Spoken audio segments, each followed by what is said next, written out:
Okay, all right. Welcome everyone to Werewolf the Apocalypse. And my name is Jeremiah Kaplan, also known as the Mindful DM on Facebook and other soon-to-be platforms. I do have a day job. I am a research and training specialist for the Arizona State University's Center for Applied Behavioral Health Policy, which is another mouthful, but we are under the School of Social Work, a grant-funded research and training entity. I supervise the motivational interviewing coding lab in the portal, but I've also done a lot with games and gaming for the last 21 years now. I've been running games almost exclusively. The #ForeverDM moniker has plagued me since then, but I really enjoy running games and telling stories. And so I've done everything from age groups of 3 to 6, grades 4 to 7, adults. I've done everything from one-shots to epic multi-year, epic level campaigns and many different game systems. I have a kind of a sweet spot for Werewolf the Apocalypse. One of these days, I'll share some of my additional love for Werewolf and the ink that's on my back for Werewolf. But for now, just know that it is a it's a passion button for me, and a lot of it's due to some of the themes that are involved in Werewolf. And so, as we come together today, each of you has selected a character, a guru, one of the werewolf, and so we are now entering New York City, and we'll say circa early 90s New York City to give you an idea for time frames. So the Nokia brick is still on the horizon as of yet, and pagers might still be a thing, but to give you an idea of the setting and to bring the world into play. But the world of darkness, the world of the White Wolf world of darkness, is almost a dark shadow of our world. So the world of the 90s, but kind of the dark veil that was pulled over it would allow you to kind of get into this sense and get into the scene of where we are today. And the setting is New York City. The setting is Central Park. And each of your characters has recently gone through their first change, their first time transitioning and physically changing into this wolf-man hybrid monstrosity known as the Krynos form of werewolf. And you've been sort of paired with an elder, and each one of you has been learning from this elder the ways of the guru. Now, you don't know everything yet, and you haven't even been initiated into your tribe. You have your birth sign, the moon sign that you were born under, and the auspice, whether that was Ragabash, Thurge, Philodox, Galliard, or Arun. And each one of you has been, again, studying with this sort of mentor. And you find yourself in the middle of Central Park, nighttime. There's a fairly decent sized bonfire lit, and you are gathering for something that's called a moot. You're not sure what that is just quite yet.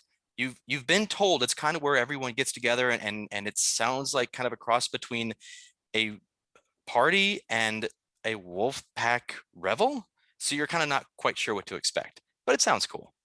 So you are all gathered around a fire. You've kind of been herded by your elder mentors around this single fire, and you may have seen each other in passing, but you haven't had a chance to really meet.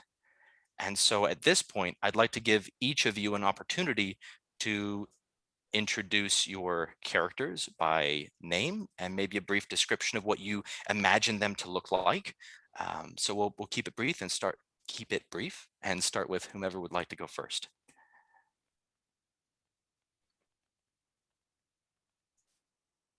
I'll go. So I'm Snarls It Fleas. Snarls It Fleas was originally a wolf, and when his pack was attacked by hunters, he was the first time he transformed. So he is new to the world of humanity. So he does not speak a lot because language is he's still wrapping his tongue around it. He doesn't like much about human culture and humanity. He wears a leather jacket, jeans, and boots. The only thing he really seems to enjoy is riding his motorcycle. And smoking. And other than that, he is gruff and has a lot of anger. He's more likely to snarl and growl often than he is to say a complete sentence. Perfect. All right, we have our Arun, the full moon. All right, who's next? I'll go. I'm Morgan Jones, also known as Overdraft Jones. Grew up pretty rough, and I wear a dirty hoodie. I've got lots of pockets and, ripped blue jeans. Used to being out, and I know my way around a city, and just as many small towns, they all begin to look the same until I ended up here. Member of the Bone Nars, who happen to be the, leaders of the tribe here. What was The sept. the cairn? Yeah. Sept. Mhm. Used a lot of slang, swear a lot, kind of thing. Excellent. Okay. All right. So we've had the full moon and the new moon. Now it's time to kind of bridge the gap. Where are we in between? I guess I can go. I'm you, Anders. John Smith. I am Hamed, so born a wolf, but I turned, and so I usually human, but sometimes wolf. And I am pretty much a high-powered lawyer. I graduated from New York Law School and quickly gained a name. I don't really care what anyone thinks, but I'm in it to win it. Always in a power suit, cut like short, crisp, like haircut, tight mustache. I like it. Okay, great. We have two more. I am Sid Crowley, also known as Dirge. A Galliard, had a hard childhood, but who didn't? I was supposed to be in prison right now, so that's good, right? Not here. And I just kind of play it by ear, wing it. Whatever takes my fancy, I follow it. Congratulations on your exoneration. Thank you. One of those things. Yeah. Right on. All right. Chad. Yeah, I have to ask this question because I'm playing catch up with all the sound stuff here. Is this, am I making most of this up on the fly, or is this on my paper somewhere? So on your character sheet, there's a little bit of information about the stats and abilities, and then the pack chart that I sent has the character info and the backstory on it. All right. Well, I can tell you right now, there's no way I'm going to be able to read that and listen to you. No problem. I'm totally changing it. I don't care what's on that sheet anymore. Okay. So I will run with the stats that you gave me because that I can Perfect. manage. All right. So my name is Speaks with Shadows. I'm part of the Silent Striders. And I'm the Thurge, which is apparently the crescent moon. And I am somewhere between Frodo Baggins and your stoned best friend from high school. And I'm always distracted by something else in the spirit world that I can't quite put my finger on. You have no idea how well you just nailed it anyways. So I'm just telling, hey, the concept is all who wonder, or not all who wonder are lost, right? So well played. Love it. Thank you. You sure as heck are. Yes, I am lost. Oh, wait, he's lost? Wait, who's lost? I'm perpetually lost. It's awesome. It's a thing. It's a thing. Oh, good. Well, hopefully you won't be too lost tonight. And if you do, as you recall, everyone here in this room has what's called the common sense merit.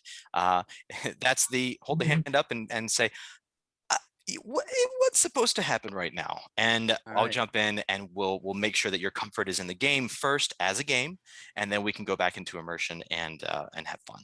So at least that's the goal. Great. All right, so you've had an opportunity kind of to introduce yourselves and to have that sort of first impression of one another. And each of the elders that was talking to you in their own way, their own special, unique way, has indicated that you will be forming what's called a questing pack. And this questing pack is typically made up of one of each of the 5 different auspices, one of the 5 different moon signs of Luna, right? So we talk about this idea of Luna being a guiding force within werewolves, and the moon itself, offering the werewolves their rage. And as warriors of Gaia, it makes sense that there's this relationship with the moon, the sun, the stars, the earth, and all of the wonderful things. In fact, It's kind of in your DNA. You have this almost spiritual side to you where you're a physical being and a spiritual being kind of in the same way. So there's this interest, almost animistic quality to a werewolf, while at the same time being absolutely muscle-bound, engorged, rage-killing monsters. So we want to acknowledge both sides of that today. You find yourselves at the fire, and approaching you are two of the elders, and two of you will recognize these individuals. So the first one speaks with shadows, your elder. Her name is Pearl River. She's thoughtful, calm, and kind. And she sighs a lot when she speaks, as if just finding a way to be more compassionate in her tone. And in contrast, you have the Arun elder, the master of the challenge. His name is True Silverheels. He is the consummate warrior, the rage of the entire sept. And the two of them walk up to you with this almost comical contrast between the two. But they do walk up to you, and Pearl River addresses each of you in turn by your first names and sort of checks in to make sure you're doing well. And almost on the heels of that, almost interrupting her, you have True Silverheels that kind of just barges in and says, "So this is the questing pack. Ha! We'll see what you're made of yet." You are aware that you are supposed to undergo some sort of a rite of passage, but you don't quite know what to expect just yet. But he does leave a little bit of silence in case any of you have a response to him. Bring it on. Great attitude. I think just for a minute, Snarls at Fleas, like takes out his cigarette and spits to the side, and you can just tell he just really wants to bare his fangs and give a growl, but he thinks better of it and goes back to smoking. Yeah, John is gonna like kind of side eye you and like, calm down. Now is not the time. I'm just gonna glare. I'm just glaring. I think Dirge just sort of slaps himself in the face about 7 times. Oh! Just kind of yells. So yeah. Yeah. Dirge startles me back to attention. Hook. Oh, right. And Pearl River kind of sighs a little and just speaks with shadows. Fear not. Your teachings will serve you well. Just remember all I have taught you about the worlds of the spirits. Thank you. And almost like a verbal poke in the ribs, True Silverheels pipes up and just kind of growls at you all and just says, "Well, that's enough of that." And kind of, just growling, and says that it's time for your rite of passage. And he has just this growly voice. And he almost has that moment where he's waiting to see if one of you is going to challenge him. Seeing no challenge, he'll continue. Recently, our sister sept, the Winter Wolf, consisting of Wendigo and others, lost a pack to the worm. We went to investigate, my pack and me. We went into the physical world, seeking the source of the corruption that took their lives. On my last sojourn, I sought the secrets of an aged pesticide factory on the outskirts of my bawn. The extent of our cairn. Though it was shuttered and empty, we suspected it was responsible for the continuing seepage of poison into nearby aquifers. The area had suffered an outbreak of famori, and these are bane-riddled, evil spirit humans that are barely alive, the grotesque shock troopers of the worm. We were determined to find the source. Our rites indicated tainted water from the factory was to blame. I ventured into the factory with my pack. Soon we were ambushed by toxic banes. We defeated them easily. But when we tried to clean and cleanse the tanks, the poison seepage continued unabated. Strong spirit magic was at work. We left dejected and turned our pack's attention to greater matters. However, I returned alone. That was my first mistake. The Umbra has special hazards for the solitary traveler. The spirit world is tricksy, remember that. Facing the vast empty factory without the comfort and camaraderie of my packmates chilled me. Its great hollowness mirrored the terrible spiritual emptiness of the Banes and their creators. The physical poisons of the pesticides mocked me, warning that pollution of the soul lay in the direction I faced. I slipped sideways into the umbra, into the world of the spirits. The sky beyond the factory windows shimmered with the luster of pure sky. The building around me darkened and filled with the piles of decaying dust, spirit fragments of the invisible poisons that even now seeped into the groundwater. Poisonous fluids would seep through the cracks in the concrete and seep into the thirsty earth. Even though the factory was long closed in the physical world, the evil matter continued to seep in from the umbra. I was unable to detect the source of this poison, and alone as I was, facing the dangers of that without my pack would have been suicide. There is glory in death and battle, but this was more taint and corruption than one guru could cleanse. Your rite of passage is to complete the task of cleansing this worm-tainted factory, the north of New York, north of the city, into the wild, enter the umbra, here in the cairn, step sideways into the world within worlds, learn the gifts of the spirits and use them to retrieve the fetish we sensed therein as proof of your victory. And as he finishes, one quick clarification: a fetish, if you aren't quite aware, is kind of like a spirit-bound item, kind of like an enchanted item that's sort of bound a spirit of war, a spirit of peace, a spirit of healing, some sort of magical aid, if you will, to the guru on their quest. So as he finishes speaking, he takes a few steps backwards, and Pearl River kind of steps in and says, if there are questions before your journey, that was the time. So we're just we're supposed to clean up this factory where you guys failed. That is correct. So we're the I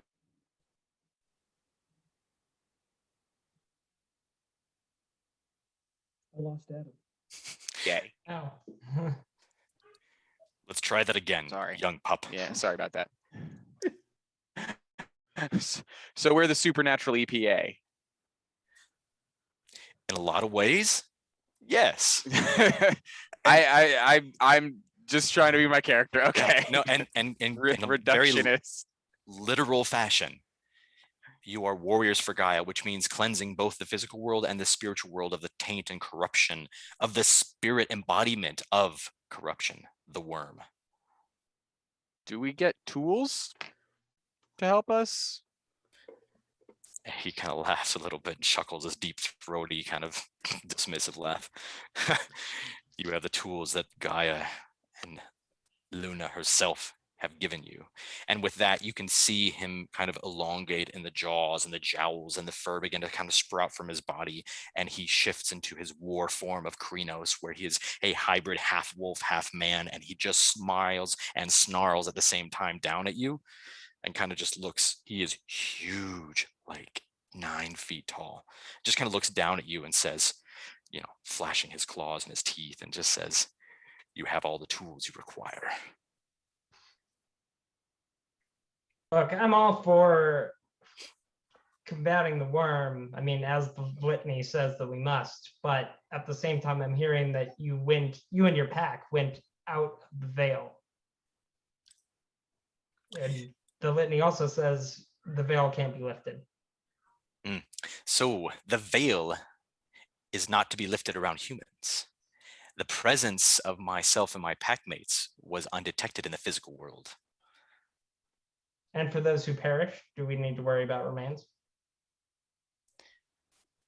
Not in the traditional sense. Okay. But the spirit of the corruption that is there lingers on. And though we did not find the source beyond the tainted waters, there is something present. Now is the time to ask any further questions. Takes out his cigarette and flings it into the fire and says, write down the address. I was just going to ask about transportation. Kind of smiles and kind of looks down at you, try to get the angle right to have that condescending look, right? Or just has this growl on his face. You will enter the Umbra here.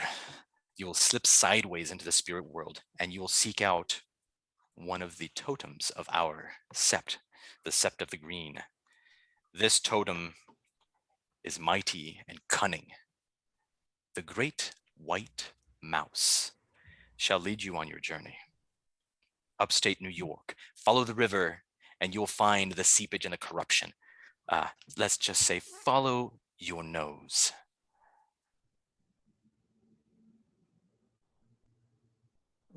No one. What do we No do one's to gonna slip into reference. the Umbra? All right. So this would have been something that you would have received a little bit of training on from your Okay. elder. And then this is kind of one of those things where we're going to make our first mechanics roll of the night. So when I say roll your Gnosis, the first thing you're going to do is you're going to look on your character sheet and try to locate said Gnosis. If you look on the very, very center bottom of your page, you will find there are ratings for Rage, Willpower, Gnosis, or Rage, Gnosis, Willpower, I should say. And the Gnosis rating is the measure of your spiritual attunement. So you'll take the number of dots that you have. And so if you have a Gnosis of 2, then you will roll 2 dice. And the difficulty rating, the target number you're trying to hit, because you're here in the cairn, you're still at the Sept of the Green, the gauntlet, the almost physical barrier to pass through to enter the spirit world, is a fairly low difficulty, and it is only 4. So anything 4 or higher will be counted as a success. A 1 will cancel out your highest number, though. Those little traitors are bastards sometimes, but there it is. So if you roll 3 successes and one of them's a 1, guess what? Your highest success just bit the dust. So I'd like everyone to roll their Gnosis. And if you want to just a show of fingers on the screen for a quick communication, we can go from there. Great. Is it 0 count as 2? A 10. Or 1 or? Yeah. Yep, it'll just count as a Yes. 10. So it's a success. Perfect. So I 6. Yeah. 6 and 7. Okay. All righty. You all begin to shift sideways. And it's almost like if you're pushing your face up against like a gentle kind of saran wrap where you're almost having trouble breathing for a second, and it's almost like a bubble you're about to pop. And then just as you're getting ready to shift through, you hear the wild sounds of whooping, howling, hollering, gunfire, and you pop through.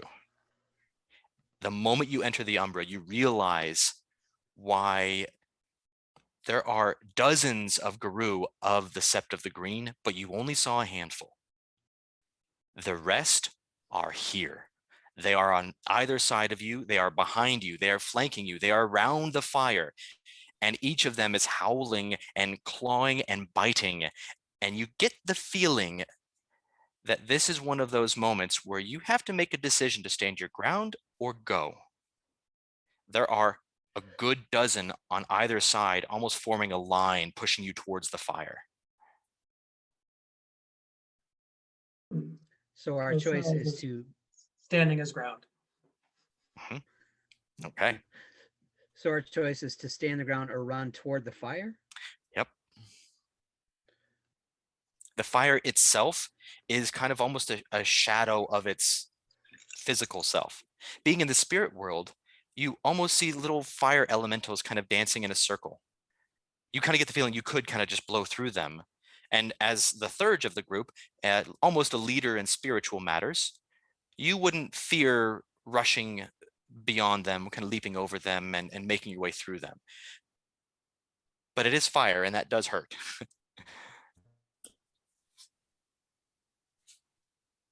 And I hear that Snarls at Fleas is They're here. standing his ground. Welcome. Oh, you'll have to say that again, young pup. They're here to welcome us for our rite of passage, right? Sure, you could call it that. I mean, I'm gonna think back to my hazing days at law school and just charge ahead. Awesome. Okay. So what I'm going to ask you to do is, Anders, I want you to make a roll for Fight with Words for John. And you're going to take your dexterity dice, the number of dots you have in dexterity, and then the number of dots that you have in athletics. You're going to take that number together. And so, for instance, you have a dexterity of 2 and athletics of 1. So you're going to roll 3 dice. Isn't that quaint? Or I will allow you to spend a rage point, which means not erasing one, but just a little hashtag underneath there. Your dexterity will improve by 1, or you could shift to a different form and run even faster. Now, this is where I will request that you all look at the second page of your character sheet on the very top, and you can see the 5 forms that you are allowed to travel in or exist in. So Hamid being the human form, Lupus on the far right being the wolf form, and then you have the Krynos in the center, which is that typical werewolf form. Glabro is kind of a cross between, it's kind of like a taller, uglier, hairier human, and Hispo is essentially a dire wolf. So you can see you get stats that are adjusted based on which form you're in. So I'm looking at Fights with Words character sheet. If you were to shift into, say, Hispo, then you are going to be a little bit bigger, a little bit faster, a little bit more stamina. So those are some of the options that you have there. So if you would like, you can spend a rage and shift forms and have more dice to roll, or you can run your 2 legs right on out there. Totally up to you. I'm running out into the human world, I'm guessing. Well, no, so you're still in the Umbra. You're now in the spirit world. So you'll be rushing through the fire, and you don't know what's beyond the fire at the moment. Okay, gotcha. But as my intelligence, I feel like I wouldn't want to rush into the wrong place in the wrong form. So I think I'm good with 3 dice. 3 dice it is. Cool. Okay, go ahead and roll. And I'm just going to say that standard difficulty, and if I forget to name a difficulty, it'll be difficulty 6. So diff 6. And that's kind of a benefit that if I was going to say it was like a harder diff or something, but I screw up, you get the benefit of the doubt. We're going to keep it moving. So go for it. Okay, shoot. We have a 9, a 4, and a 1. A 9, a 4, and a what? 1. And a 1. Okay, so the 1 knocks out the 9. You kind of trip over your feet and almost land flat on your face, but you do manage to catch yourself. If you have more 1s than successes, that's called a botch. Okay. And that's when fun things happen. That's called DM fiat, where I might allow you to succeed, but at a significant cost, or you just don't do it and there's something fun that happens and it'll be further the narrative. And so as of right now, you are the typical 2-legged Hamid. All the lupus wolf-born guru are kind of laughing at you at the moment. And you do see a spear land to the right of your foot. And you're kind of getting the sense of that Wild West dance, fella, dance. You're kind of getting that okay. And you just kind of trot along and you kind of leap through where those little elementals are dancing. On the other side, you see a line of trees, almost as if it was a row, boom, boom, boom, boom, a stand, right? They're almost like a landscaper planted them. And you're like, hey, there's 2 lines here. Look, runway. So, and you start going, but you don't get very far. Gotcha. Yeah, we'll go from there. Okay, so Dan, what's Dirge doing? Ooh, he just watched this other guy run into the flame, and I like that guy. Boom, and bolts off after him. Okay, I'm going to have the same thing from you, dexterity plus All athletics, and I'm going to ask you what form would you like to make that maneuver in? And Chad and Adam, I'll be asking you the same thing in just a sec. So maybe kind of looking at the forms and take a peek. Dexterity plus athletics. As a total added to the dice roll? So if you have 3 dice in one, 2 dice in the other, that's a total of 5 dice. You'll pick 5 dice up and roll them. Oh, got you. Okay. Difficulty 6. Okay, so I got 4. And I'm gonna turn it, I'm gonna use, you said rage to turn into the Krynos form. Okay, there it is. So that, do I add that to the total dice, the number for that form? Nope, just the number of those dice that come up a 6 or higher is the number of successes you have, and that's the number that I need.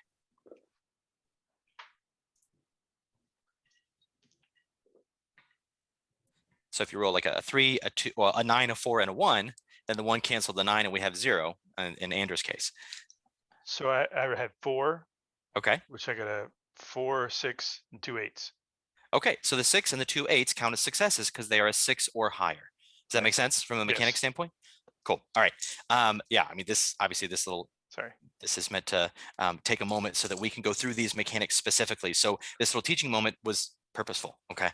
So Chad and Adam, I'd like for you to have the same option. Are you standing and fighting, or are you gonna take off after Anders and Dan after fights with words and dirge?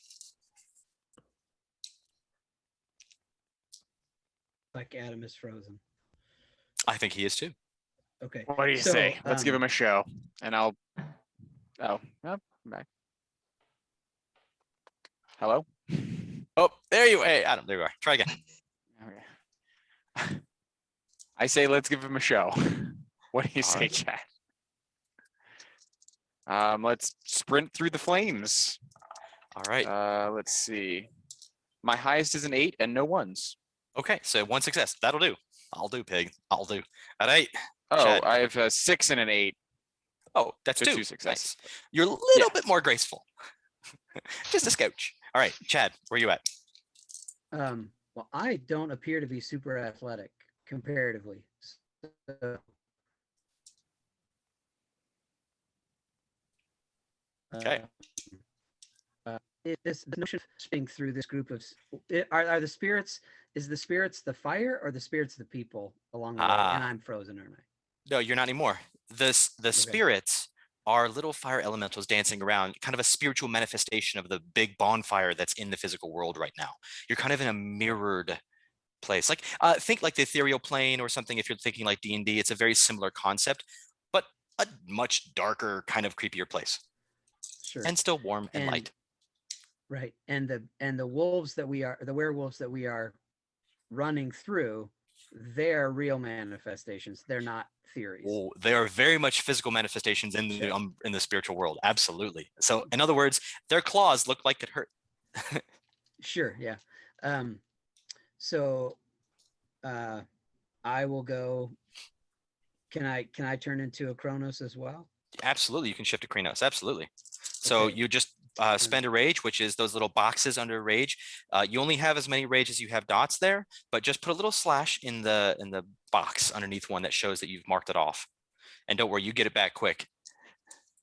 Just getting punched in the head will get you a rage back. It's great. Werewolves are all about their rage.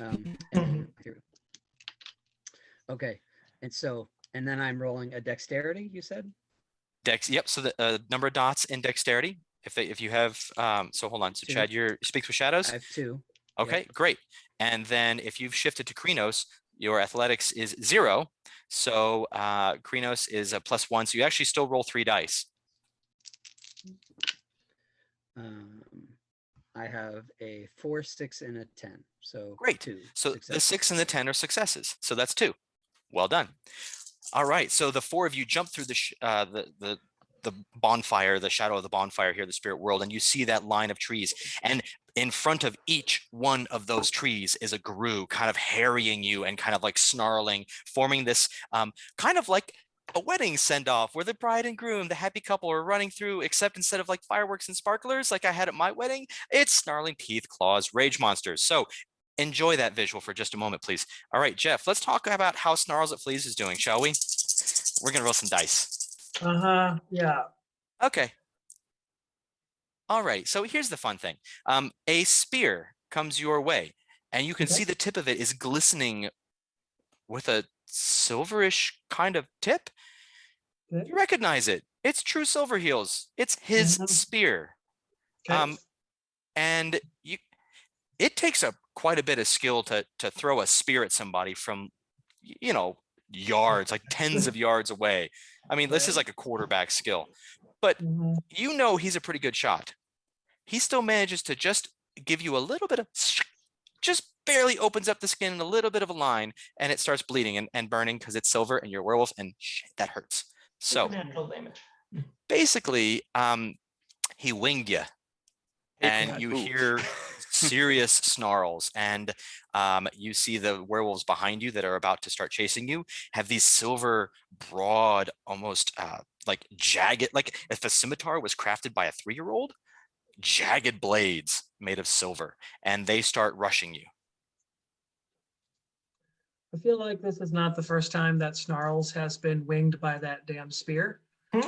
And he's no stranger to pain, but he knows better. It is a powerful motivator. So I do Okay. want to shift into Krynos form. Now, do I roll the dexterity number? It shows me there. So it snarls, it flees.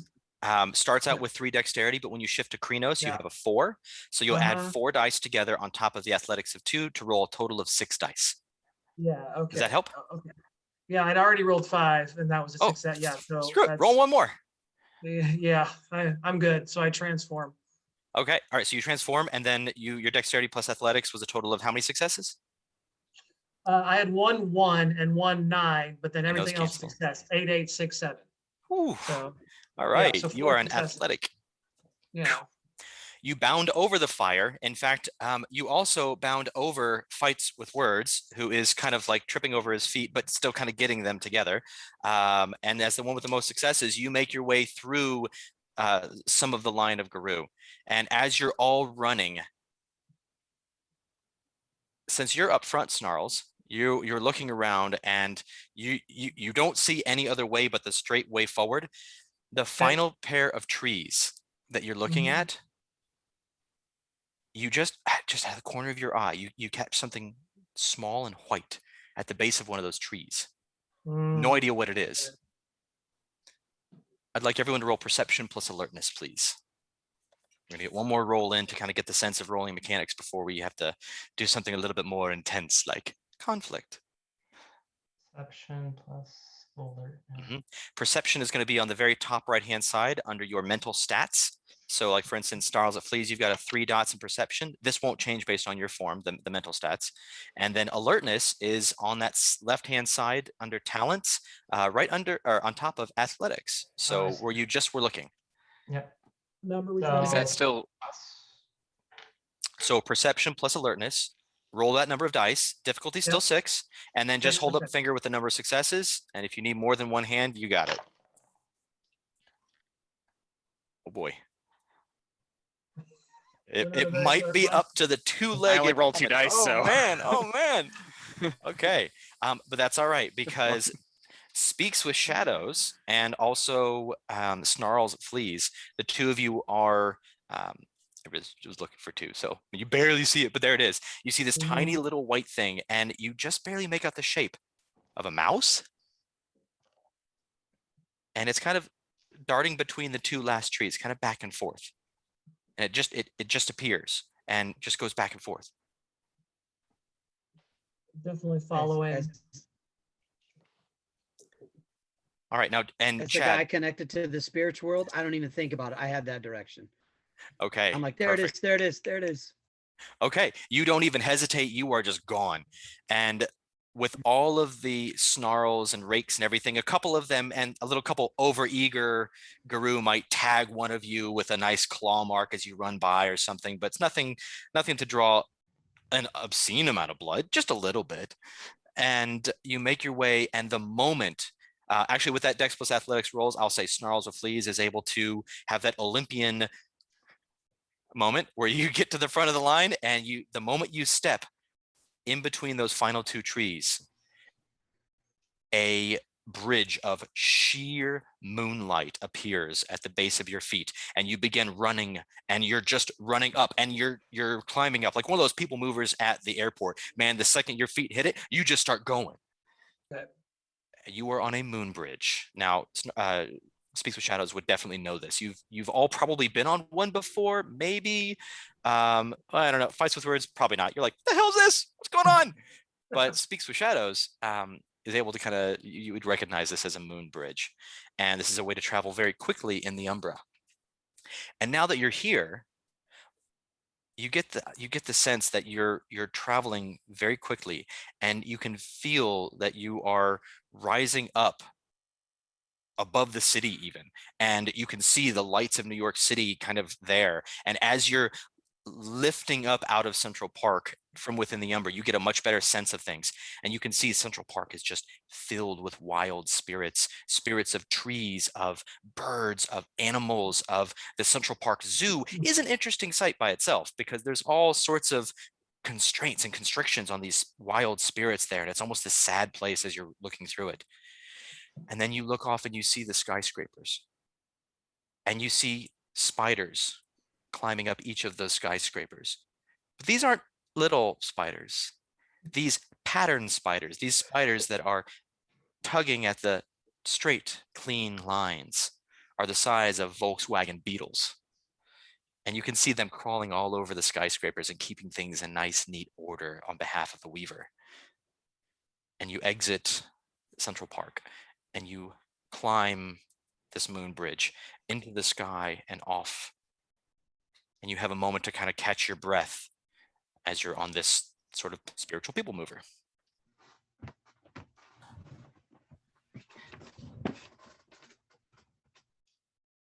Amazing. If anyone wants to share thoughts about what happened or plan ahead for what might happen in the journey ahead of you, feel free to take that moment to do so. Can we still see the mouse? You do see a little shadow of what could be a mouse just darting ahead of you, and you're just always out of reach and just barely within sight. No matter how fast you kind of move or how slow, it always seems to be just barely just barely out of reach. I mean, I'm How probably long do just we trying stay to at- keep up with the pack.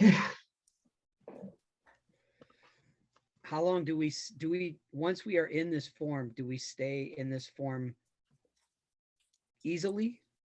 Very easily. There is no specific mechanic to get out of the form. In fact, a lot of guru have a preferred form that they might stay in for the majority of their life, right? Hamid tends to be more comfortable in the human form. Lupus tend to be more comfortable as wolves.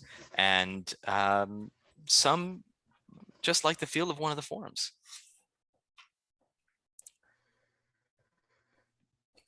All Well, right. he told us to follow our nose to find the corruption. So can I smell anything? As of right now, you smell crisp, clean, cool air. And you can see that the moon is somewhat full tonight, and it lights your path quite well. But there's also this almost luminescence in the umbra, where because Helios, the spirit of the sun, and Luna, the spirit of the moon, are present both at the same time, there is this kind of weird luminescence. Rather than the direct sunlight or the direct moonlight, it's just kind of like a presence of both at the same time. So it's a dampened version of our world, like daytime, but not quite. It's like that dusk dawn kind of.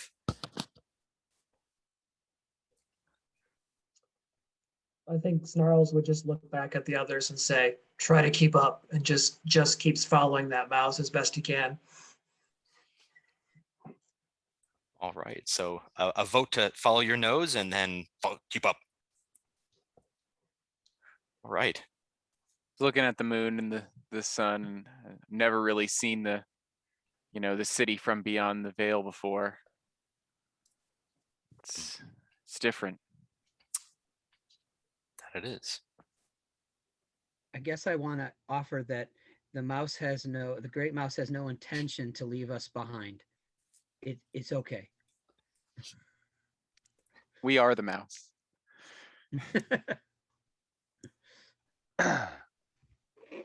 Right.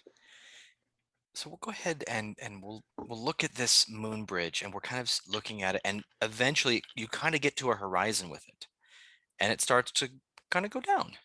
And you're getting the sense that you're returning back into the world, the spirit world, yes, but still the world as you're expecting it to be. And you find yourselves going down and down and still moving quite quickly, but you arrive in what looks to be a beautiful forest, upstate New York, almost like the kind of area that you'd see around Niagara Falls. And in fact, you kind of have this idea that you were taken somewhere near where you're supposed to be going, but you don't see any running water or any river or anything like that immediately around you.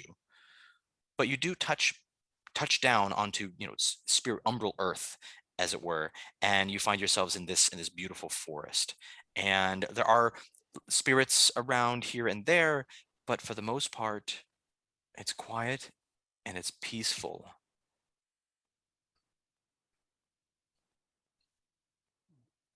I think Snarls stops dead in his tracks and just for a minute kind of loses all momentum because this reminds him of his life before all this happened when he just lived peacefully in the woods with his pack. Mm. Nice. All right. Any thoughts of what to do? He said, follow our nose. Hmm. Start sniffing around. Okay. We're, No, that's you're right oh. there. So you want to start following your nose? Not a problem. Let's do it.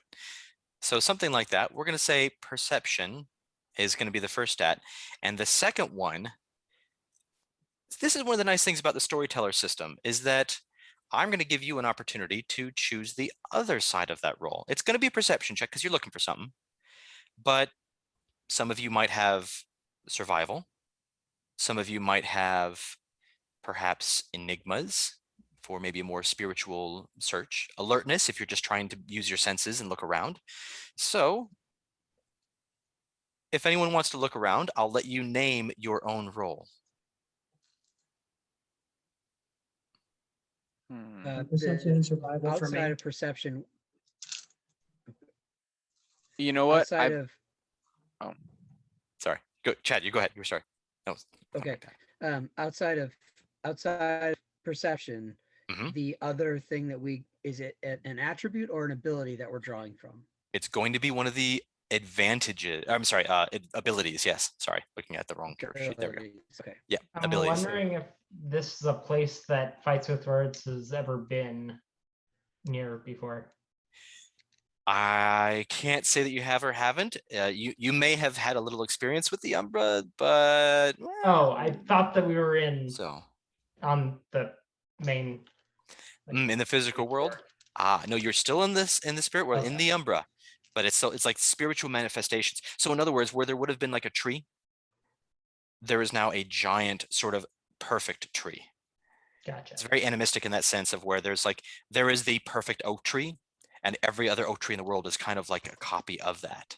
Hmm. And so each of these is more oak tree, or each of these is more maple, right?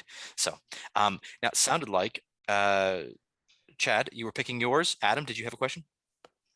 So I really don't have good alertness. However, we are looking for a chemicals plant, and I figure I have a little bit into science. There's a certain scent to every like motor oil and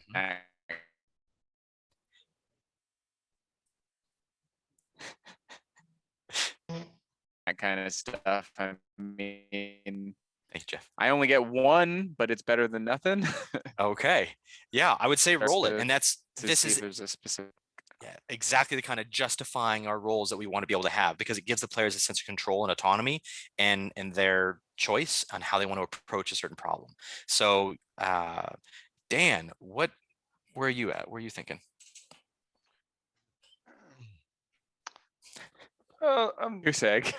yeah, I'm thinking perception and how about streetwise?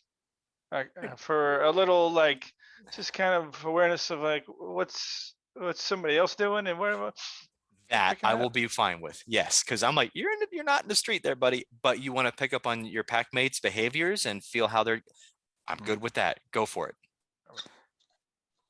All right. So what Speaks with Shadows doing, Chad?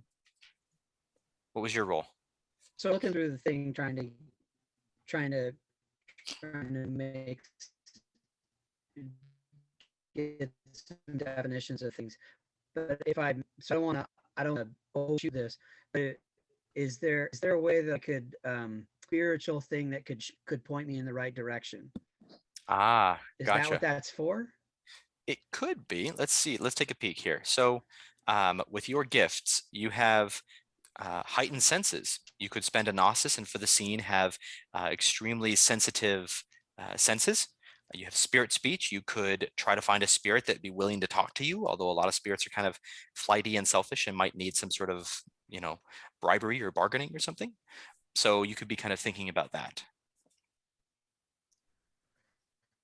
All right. I'll spend a Gnosis.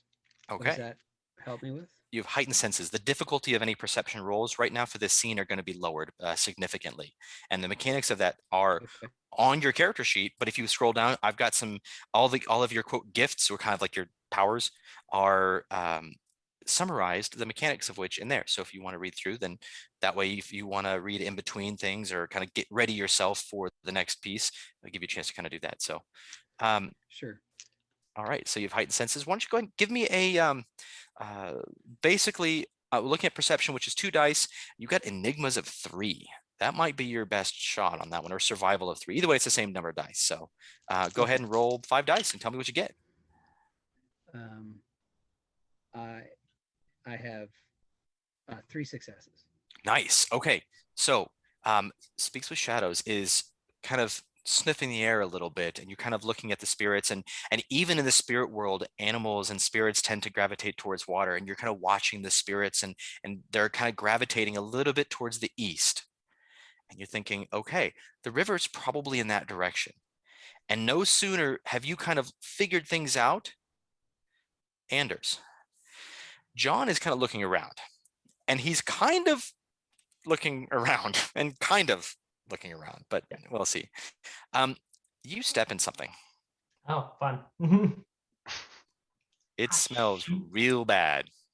Of You course. look at your shoes, and there's some sort of mushroom growing in the pile of what you just stepped in, almost to add insult to injury. Just bought these shoes too. Damn. And a little voice kind of comes out of the kind of general area and says, "Ah, you almost stepped on me. You almost stepped on me." Ah. Oh. It's this little it's like almost manic voice, just really energetic. Sorry about that.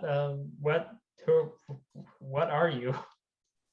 And a tiny little body of a mouse, a little white mouse, comes out from around the pile and kind of looks up at you and is just like, "Hey, you almost stepped on me." Yeah, I heard you the first time. Sorry. That's okay. The mushroom. There's more. He's kind of motioning off, and you see off to one side that, yes, in this one little patch of goo, there is a mushroom, but off to the other side, there's a whole bunch of them. And he's kind of motioning over there. There's a bunch of mushrooms. I need them. I want them. Oh, okay. I guess I go over and try to get some mushrooms. No. You can't fit in my home. I'm confused. I gotta carry you home. You can't fit. You don't know where I live. Oh, okay. Then you just gonna go do your thing then? So interestingly enough, so Snarls and Dirge and Speaks with Shadows and Overdraft, there it is, I had to remember that. You are kind of looking in your own way and doing your own thing, and the lawyer is like off in this little stand of trees talking to his feet. I mean, there it is. Actually, Speaks with Shadows, you're kind of picking up on this a little bit more because you're heightened senses. You're kind of catching the drift of this, and you know that a spirit has made contact with John. And you're kind of chuckling like, how's this going to play out? And so, John, Can I help John out at all? you certainly could walk over. Yeah. So as you're walking over to kind of give him a hand, the mouse kind of turns up to John and kind of looks up at you and says, "Look, we'll make it easy. I'll switch bodies with you. Boom, boom, boom. 10 minutes, done. I have all the mushrooms I need, and I'll help you on your quest." I mean, what are you planning to do with my body? I'm gonna carry the mushrooms, and I'll go put them in my home. Okay, can I get some reassurance that that's all you're gonna do? What do I want with your body? It's ugly. Oh, well, thank you so much. You don't have enough hair. You're too big. Okay. I guess I don't have a choice here, do I? You always have a choice. Speaks with Shadows walks up and he's able to kind of see the scene and look around, and Dirge and Snarls and Overdrive are kind of like looking around, kind of sniffing around. They're heading to the west. So FYI. they're kind of going away. They're kind of looking around that other area because it looks like the two of you are just farting around a bunch of mushrooms, but you know. Gotcha. All right. So, John, what's your response? I mean, how long do you think you'll need it for? 10 Where minutes. will I go? 10 minutes. You get my body. You get to be a mouse. Won't that be exciting? Yeah, I guess that sounds okay. Just make sure I stay in one piece. Okay. Okay. Repeat after me. Say, I'm a mouse. I'm a mouse. I'm a mouse. No longer is this my house. I'm a mouse. I'm a mouse. I'm a mouse. This is no longer my house. Aha. And you blink, and all of a sudden, you are standing 4 paws in that pile with the big mushroom that's standing over your head. Now, all of a sudden, the smell of this is overwhelming. Now, it's not like a bad smell necessarily anymore. It's kind of like this musky odor, and you're kind of getting the sense of something that was much bigger that left it behind. You're getting a scent of the real true animal that laid it for you. And you see your body traipse off, fa la la la la, over to the mushrooms and get a whole big old scoop of them, and getting your suit completely, your fine 3-piece suit completely covered in dirt. Now, you left work to get to the moot on time. You had one of those late meetings that a lawyer has that's like really super important, so you bought out like the best suit that you had, but you're not high enough that you have a bunch of these. This is like kind of cringy a little bit. But he kind of runs off and whatever, and then he kind of runs, and you kind of lose sight of him for a minute. Now, here's something interesting. For everyone else, you see John, the lawyer, basically go frolic and pick a bunch of mushrooms and run away. Speaks with Shadows. You are a little less concerned about this, but you're kind of, I don't know. Can I see, is this mouse physical? Can I see it? Yeah, you can. You look Okay. down and there's the mouse right there. I mean, it's definitely a spirit mouse, but it's a spirit mouse that might have fights with words spirit within it in some way. I'm like, oh, buddy. You should have had somebody sign something before you did this.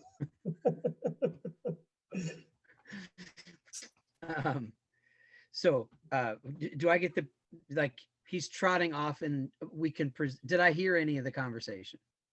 I would say with your heightened senses, you would have absolutely heard it. No roll required. Absolutely. Okay. So I'm like, you want to go after him, or should we just wait here together? You I know don't know that if he can talk back to me in mouse form. he can. Yeah, he's got that same high-pitched Okay. voice too. It's great. Okay. He said that he'd come back in 10 minutes. All right. 10 mouse minutes, So- 10 werewolf minutes. We mean- don't know. Yeah. What is so the mouse's I- concept of time? Yeah. So I at least alert the rest of the guys that we have a delay here and we have lost John. Not like as in that's John. That's just John's body. And I guess should we follow the mouse so we can get this over with? The mouse being John, so we can get this over more quickly. Should I just carry him with us and assume his body will catch up, knowing that it wants its body back? Or should we just all sit down and chill out for a minute? So Speaks, Dirge, Snarls, and Overdraft, you all are having this wonderful conversation. And John, you are kind of looking at your packmates, like from this point of view, like, you know, you are less than the size of their big toe at this point if one of them's in Greenos. And you hear this interesting kind of screech sound coming out of nowhere.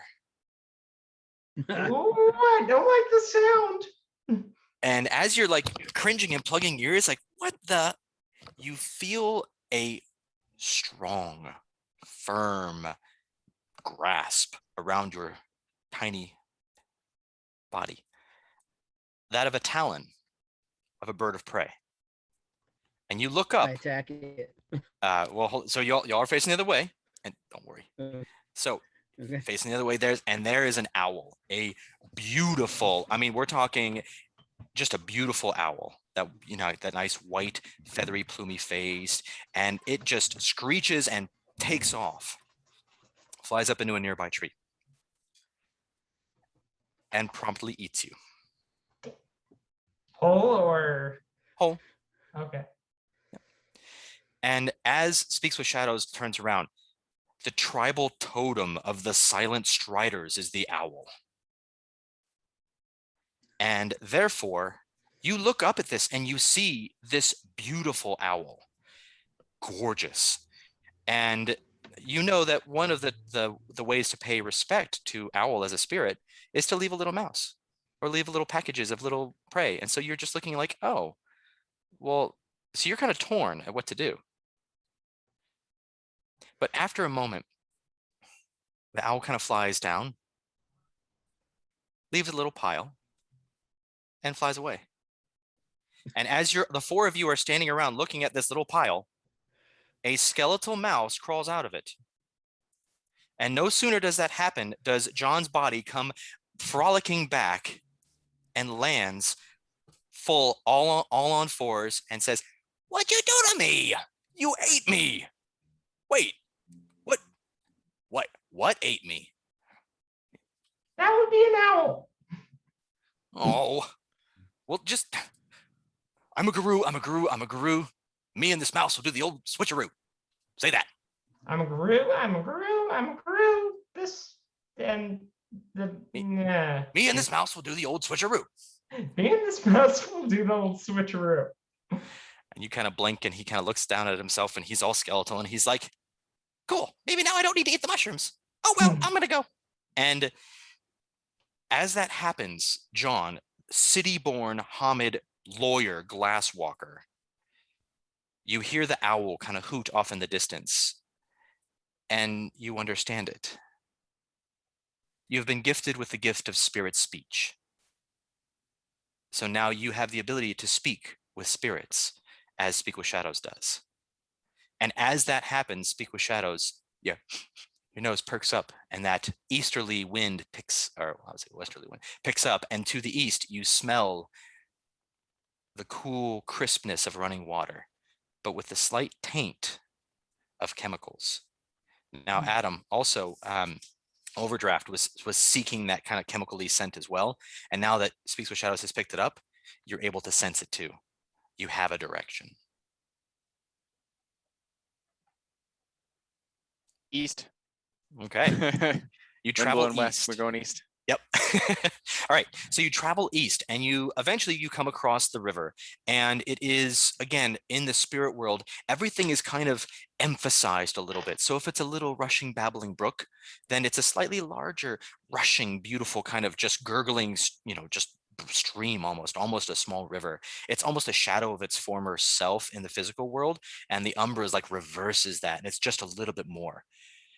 But you also sense that taint, that sort of corruption that's flowing in the center of it. And so you are able to kind of look upstream and there is more of it flowing downstream.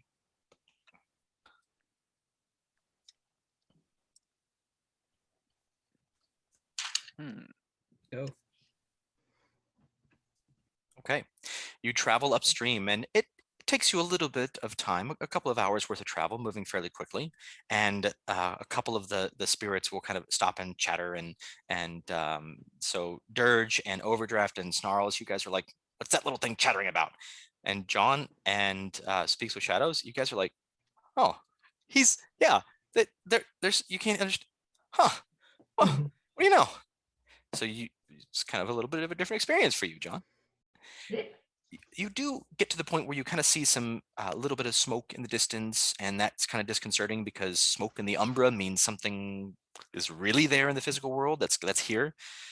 And you do come across what looks to be a chemical factory. Now, it's a little bit small as far as factories go. It's a pretty decent, I mean, think like the size of like your typical Home Depot. is about the size of it. It's not, well, I mean, who doesn't have a Home Depot near them, right? So it's about the size of a Home Depot. And you can see that there's a very large sort of front area with some windows and what looks to be like a pretty big front door. And the weird thing is that it seems to be kind of seeping. I don't know if y'all are fans of like kids movies, but y'all ever heard, Fern Gully? Oh yeah. The goo that kind of like seeps out of the seams of that thing. This building seems to have that kind of thing going on, and it's just kind of seeping around.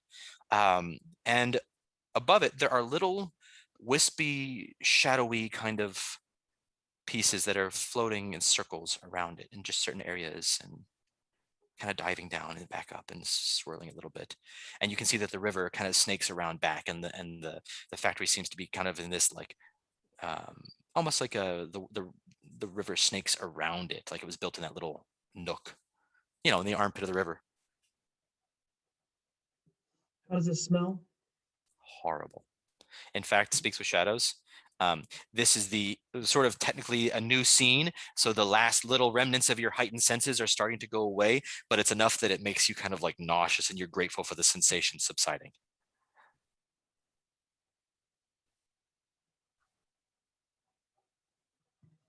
Well, clearly their management is just asking for a lawsuit here. These environmental safeties are just terrible.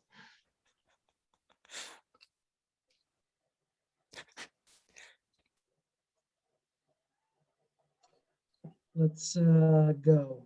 That's all I say.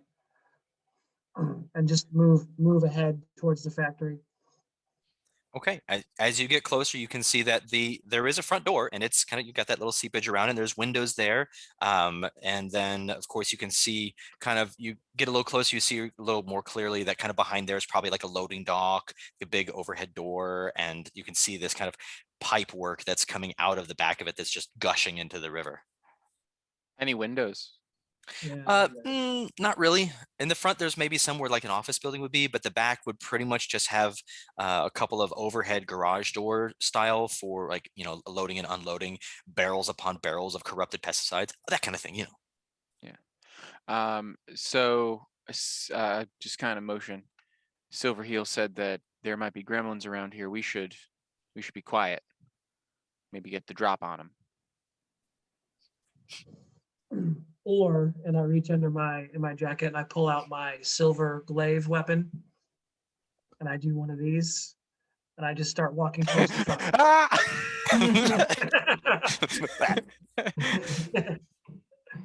Why would I cut his throat? Why would I put my finger to his throat? Metaphors are lost on this one. Oh, all right. Well, as a lupus, metaphors might be a little lost on Snarls, so there's a possibility there. A mental note Snarls for has just pulled his weapon and is ready just to go walk in the front door unless someone stops him. He's itching for a fight. I mean, I'm right there with them. Any dissenting opinions that we should know about? I'm gonna hide out here. You go This ahead. looks like the place. They told us to come find the goo. We go inside, we find the leak. Put a couple of Dutch boy fingers in there. I'm with him. Let's go. I'll make some noise in the front. I'll go in the back.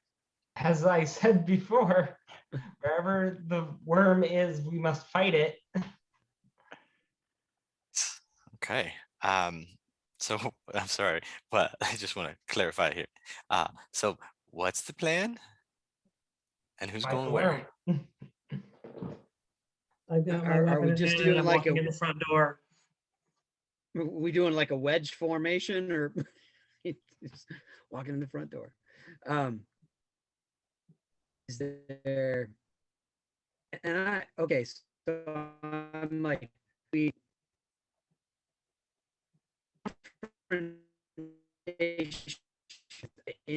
how the thing forms is melee combat only.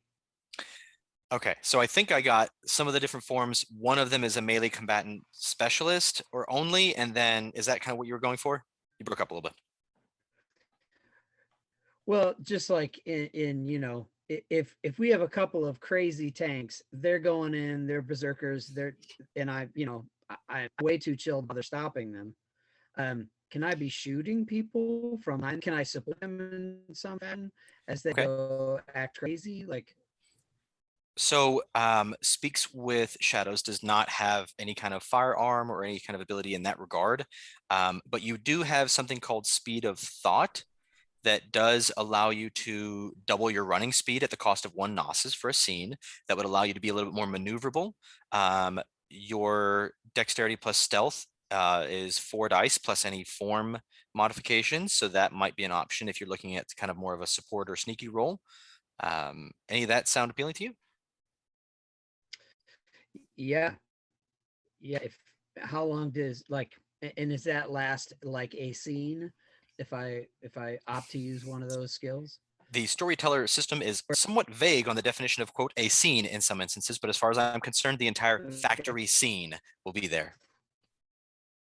Okay. Then I feel like speed of thought, like, to a place where I can move faster, at least if I'm not going to be able to hit any harder. Okay. And as my way of prepping for what I assume is an upcoming battle. We'll see. Okay. All right. And so it sounds like we have a couple of folks, maybe Speaks with Shadows and Overdraft are kind of thinking more the stealthy backdoor approach, and the Snarls and Dirge and Fights are kind of thinking more the front door approach, or Pincer yeah, maneuver. pincer move. Okay. I love this plan. I'm proud to be a part of it. I Okay. feel like I look over at Snarls and says, "Can I have one of them cigarettes?" And we just kind of stand. The 3 of us are standing at this front door, ready to kick it in. Okay, and then Overdraft and Speaks with Shadows are kind of doing the sneaky thing in the back. With that regard, if you're going to be sneaky in the back, from Speaks with Shadows and Overdraft, what I would like is a dexterity plus stealth roll. Now, if you are in a different form, remember that like Lupus and Hispo have an increased dex. I mean, actually, all of them have increased dex in some regard, Krinos, Hispo, and Lupus. But yeah, so just how stealthy do you want to be and how many dice you want to roll is dependent on what form you're in. Because you're not in a hurry, you can actually take what's called a slow shift and just gradually shift into that particular form. I don't feel like I need to shift, but I will, kind of, slow. I am moving pretty slowly to give Speaks with Shadows some time if he does want to shift. Sure. I mean, you got 6 dice, and while you're walking and slowly moving, you could shift pretty quick. So, and Speaks with Shadows, you've got 4 dice to throw in Hamid, but if you wanted to shift to something else, you could do that. Yeah, I'll try that Hispo thing. That seems cool. Okay. Why don't y'all go ahead and roll it? I'm going to roll some opposition, and then I'm going to ask that the 3 going in the front door go ahead and think about your first move. And to be with that, Chad, I can't fire a gun while I'm a dog, so I have a gun. I'm not gonna shift. I'm just gonna be sneaky, have my gun drawn. That makes sense. Perfect. I'll be your wingman as a dog. Love it. As a Paw, Hispo. Claw man. Dire wolf. Yeah. Love it. Okay, cool. All right. So 3 passes. excellent. 10, a 6, 6. Excrement. Okay, cool. And then 6. 6? Okay, you are 1 with the shadows, my friend. You speak with them and you are 1 with them. All right. Okay. It's like 5 successes is enough for like a 10-year-old to change a tire, like by themselves, like to figure it out and to just do it. So it's very high. So well done. But it's opposed, so it's against however many I rolled to see you. So we'll see how that goes. Anyway, so you sneak around back and you get to the back of the big overhead door, and you can see that there's in fact 2 different loading docks side by side, and on one of them you've got this nasty sort of greenish blackish sort of ichor kind of oozing out, like the door is your wound is seeping. It's like the building is bleeding a little bit, but black ichor. It's like just really gross. And then the other one is just worse, and we won't even go there. Anyway, front door, shall we? Who's in front? Probably me. Probably I mean, I was headed straight in. You mean the rune is in front when it comes to battle? Yeah. I got my weapon in hand. I carry a silver blade, and I'm walking straight in and looking around. Do I see anything immediately?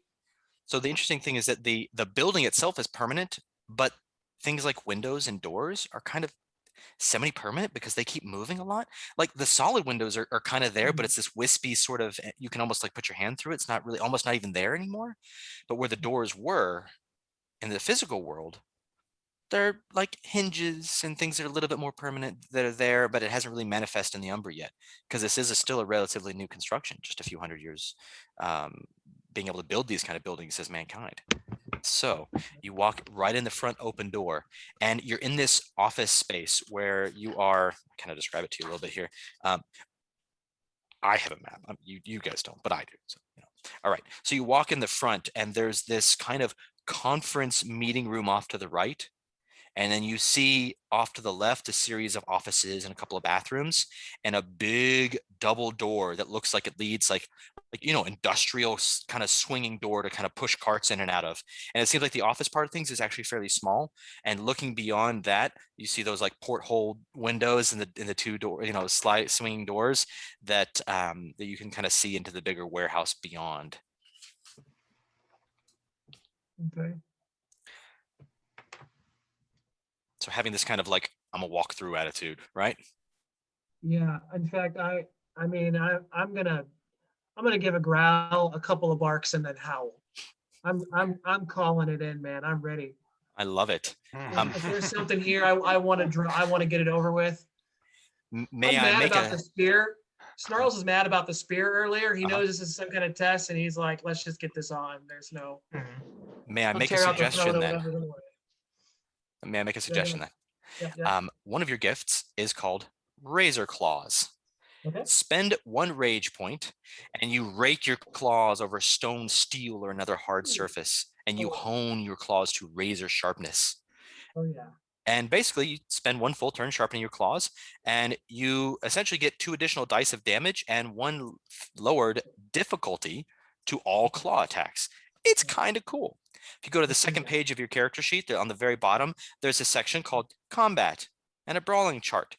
So your claws would be Dex plus Brawl, difficulty 5 instead, and it does Strength plus 3 aggravated damage, which is the fancy supernatural damage. That's the good stuff. Okay, Nice. cool. So as you sort of breach this front door and you hear this howl and you're scratching your claws, and John kind of walks in his muddied 3-piece suit, covered in mushroom filth and all that. And Dirge is like, the denim and leather's unscathed, man. We're good, right? So you got this kind of like, nah, we're good. This trio, like the 3 amigos, 3 stooges, 3 y'all just walk in the front door. And to your right, in the conference room, you hear a very distinct crash as what appears to be a conference room table is thrown through the wall and kind of breaks it down, almost like I've made a door. And standing there is a repulsive mockery of a human being. This, I'd say, what you probably used to be a man, is standing there, and you can see a white lab coat and a little label that says Pentex on it. Yes, John, this sounds familiar. And you can see that beneath his lab coat, that his chest is kind of bulging, and you almost see like a glossy, almost chitinous chest underneath it. And he has this almost elongated mouth with jagged teeth that don't quite fit. And he's like drooling this black ichor that reminds you of the stuff that's just happening. It's just coming out of his mouth. It's just really just snarling at you. And in this moment, we will roll initiative. So even those that are around back, I'm going to have you do the same thing. Even though you were not necessarily here up in this part, we're all in the same scene together, so we're going to do it. Now, the mechanic for initiative is going to be a wits plus alertness roll, but it's difficulty 4.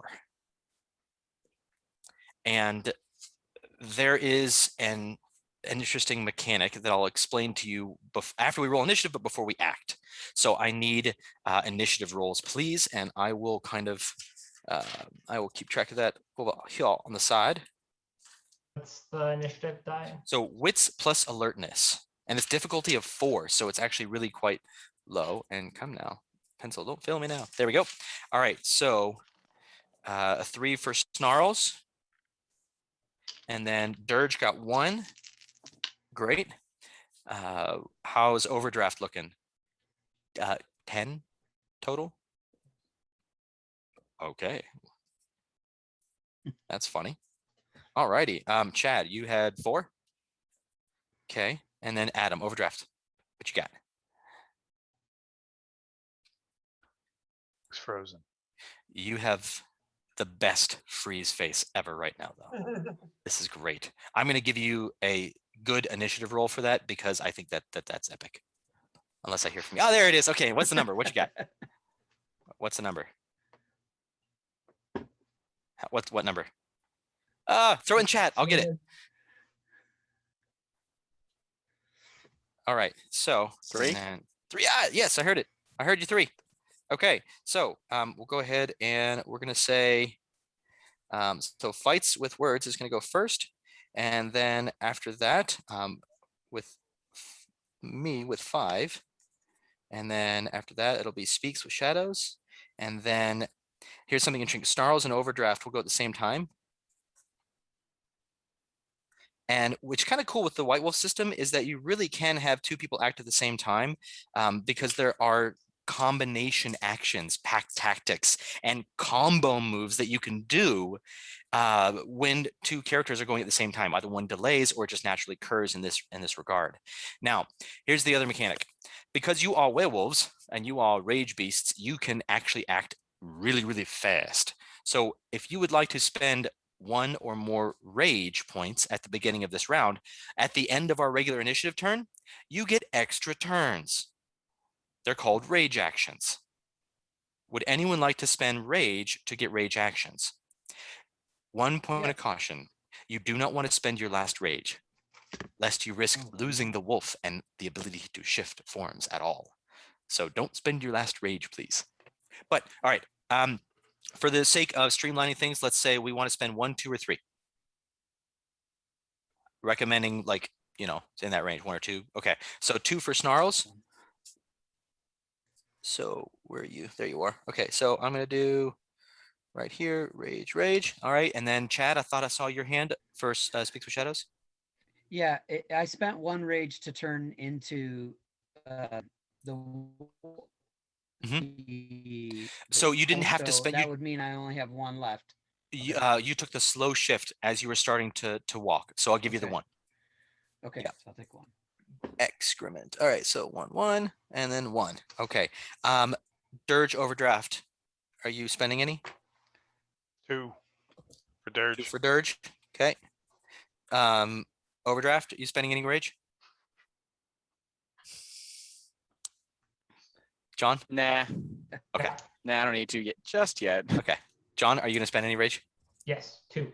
Okay. So John is spending 2. 1, 2, 1, 2. I only have Overdraft. There it And is. I 2 rage too. transform into the Okay, so here's what we're going to do. We're going to start with fights with words. Believe it or not, the scrawny 2-leg won the initiative toss and gets to go first. So you're standing there, and again, just to paint the scene, is that you've got this nice, corporate, clean lines, everything's white, almost sterile situation. And through the wall comes this table, kind of flattening and making a little bridge in the steel-studded construction. And in the spirit world, which is kind of strange even in of itself, but you're like, that's a building. Okay, the wall came down. Oh, there's this thing. What do you do? I'm gonna be like, ah, hell nah. And I'm gonna shift into my Krynos form. Okay, you can choose. You have 2 options for this. Number 1, you can take one of those rage that you spent and you can instantly do it without having to make a roll. Or your second option is that you'll have to roll stamina plus primal urge, and the difficulty to shift to Krynos is difficulty 6. Now, here's one mechanic that I'll also let you know. Any roll, we're kind of layering mechanics because I didn't want to overwhelm you at first, but if you really do poorly on a roll, you can spend a willpower point to get 1 automatic success. Okay. So in a position where it might be nice to save those rage actions, I'm gonna let it be up to you though. Gotcha. What is the benefit of the rage? Because I kind of assumed that the rage was going to be a price of shifting. So in D&D, where you're taking initiative order turns, imagine you get extra turns and the bad guy has to just wait. Gotcha. Okay. Okay. Does that make sense? Yeah. Cool. So that means that if I spent one to turn instantly, then I'd only get one extra action. Bingo. Gotcha. I think I'll go with that. Okay, so you want to spend the rage to play it safe? Yeah.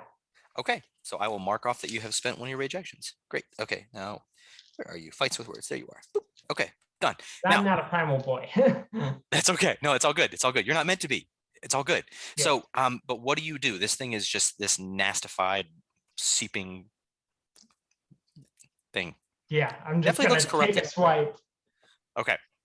So are you balling up your fist? And what form are you in again? You're in Krenos, right? You said. So, Okay, open so- hand claw. There it is. That's what I wanted to hear. Okay, great. So fights with words, you're going to make a dexterity plus brawl roll.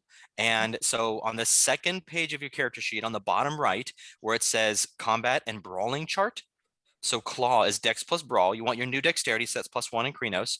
And it's difficulty 6. And it's strength +1. Remember, your new strength as Krenos gets, oh yeah, by the way, your strength in Krenos goes from a 2 to a 6. Yeah. Yeah, so you'll be rolling 7 damage dice. Okay. Yeah. Even a scrawny corporate lawyer is a killing machine in Krenos, Get yoked. right? Okay. I have a. How do I count it up? Okay, so it is going to be, the difficulty is 6 based on the brawling chart, which I'll refer you to. And then, so how many successes at difficulty 6 do you have? 3. Okay, so remember, 1 is a barely connect, but you do damage. 2 is you do a little bit better. 3 is you do a nice job. 4 is you a solid hit. 5 is like you are a masterful connect, right? So the degrees of success scale with the number of successes that you have. So Gotcha. with that, I'm sorry, you said 3? Yeah. Okay, so you got a real solid connect. So you kind of describe this open-handed just swipe.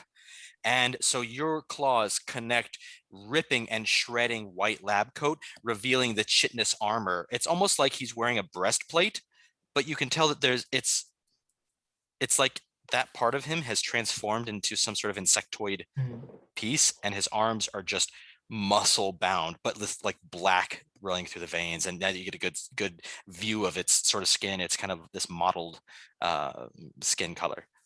All right. And now we're going to roll damage. So your strength is 6 in Krenos. So you're going to take 6 dice and you're going to pick one up additional because you do strength +1 damage as your Krenos form with your claws. So 7 dice. 7 dice. And you roll it all diff 6, standard diff 6. And other than ones crossing off the higher numbers, I need to know how many successes you have. Okay. Scratching off the 1 for the higher number. Yep, the 1 takes off the highest.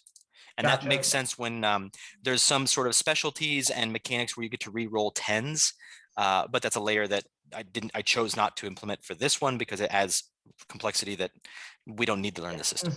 Gotcha. You'll So get- I you'll get got a feel for it 1 without knocked off the biggest number, so that would Okay. be 7 + 2 is 9, and then 14.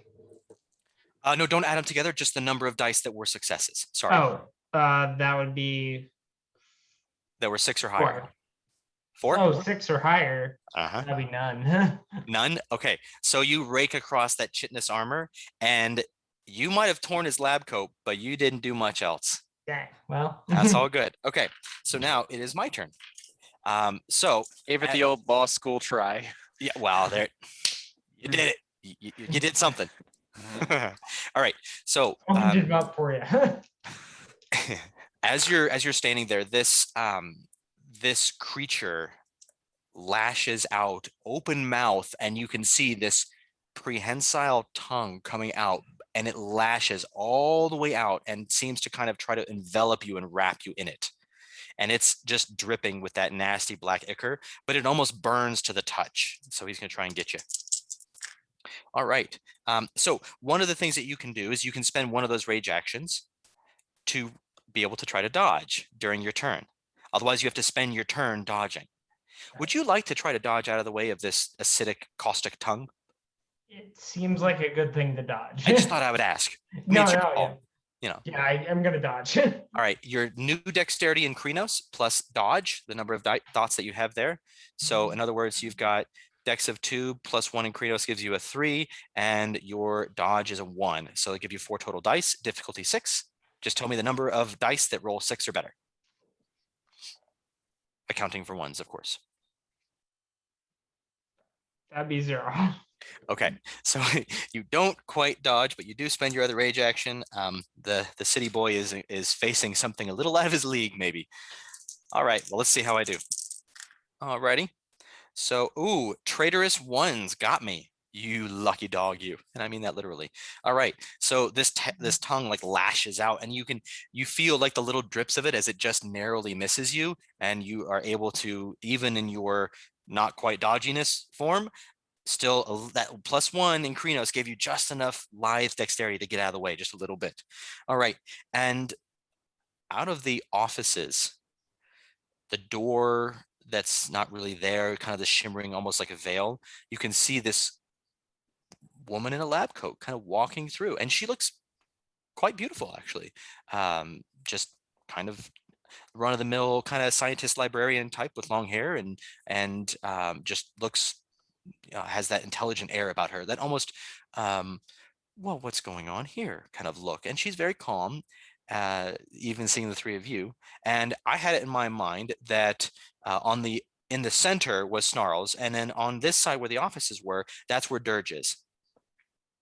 So Dirge, as she's walking up to you and she kind of drops her lab coat off, you can see that wrapped around her chest is an entirely other second set of arms that she unfurls. So we're talking like Shigoro from Mortal Kombat here.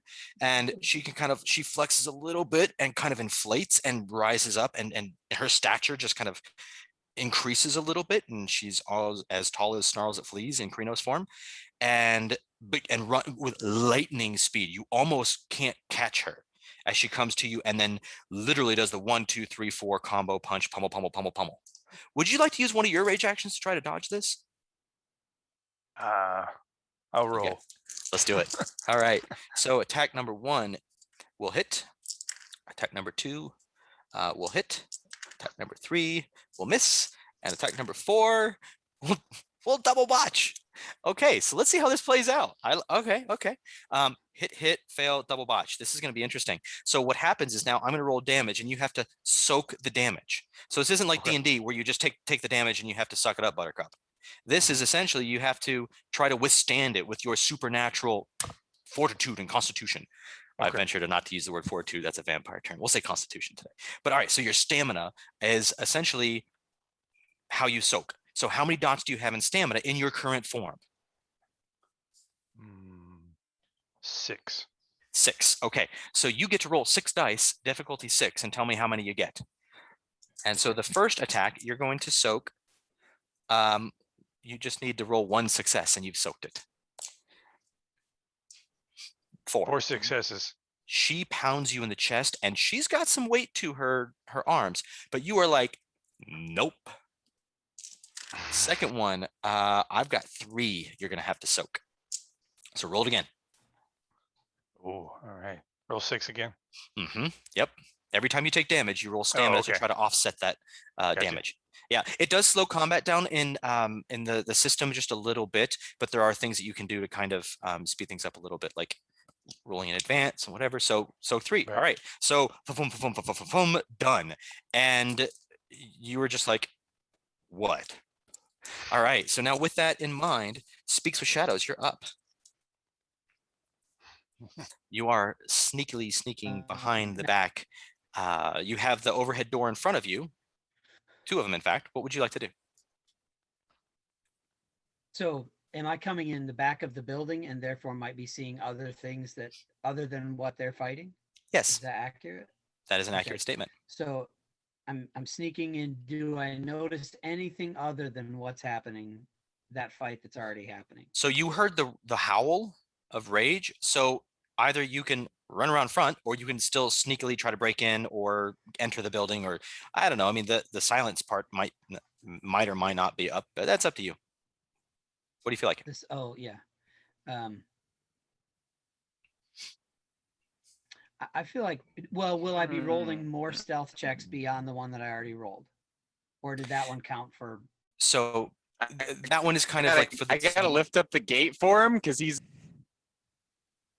okay, so he walks over to the garage overhead and kind of like pulls it, and you get this kind of, it breaks free a little too easily because it's a door. It still hasn't quite fully manifested in the spirit world, and it still has all of this ooze that's kind of coming around it. You kind of pull it up, and all of a sudden it like ventilates, and this caustic gas just comes billowing out. It's not like it does damage or anything. It's just really unpleasant, and breathing it makes you want to retch. But you open it up and you're able to see inside this massive warehouse of, I mean, think of about the size of like about a half a Home Depot, but there's these tanks. Like think of like you've seen like a very pristine brewery. Everything is this shining silver and copper pipes and pristinely clean, and the smell of sweet hops and all that. Well, anyway, so you get to the point where you're looking inside and it looks like that, and everything is still pristinely silver, and everything looks very solid, which it's in the Umbra, but everything looks really solid in the Umbra, which is kind of disconcerting to you, especially you, Speaks with Shadows. But at the very tip, you can see little banes are flying around the top of each of these vats or tanks, and there is a little bit of this seepage that is happening around them and just barely despoiling that pristine silver. But otherwise, I mean, you look there, that's the view you get, both of you. So, Okay. Chad, what does Speaks with Shadows do? But nothing moving, no other creatures per se. Nope, And you get no sense of movement other than the little and spirits flying around, the toxic banes, little, things yeah, like that. So, and directly ahead of me would be the presumed double doors with the porthole windows. at the far side of the warehouse, you do see the double doors. I don't know necessarily that you would catch too much beyond, but you would sense some motion because that door is still kind of there, but not. So you'd get a sense of things. Yeah.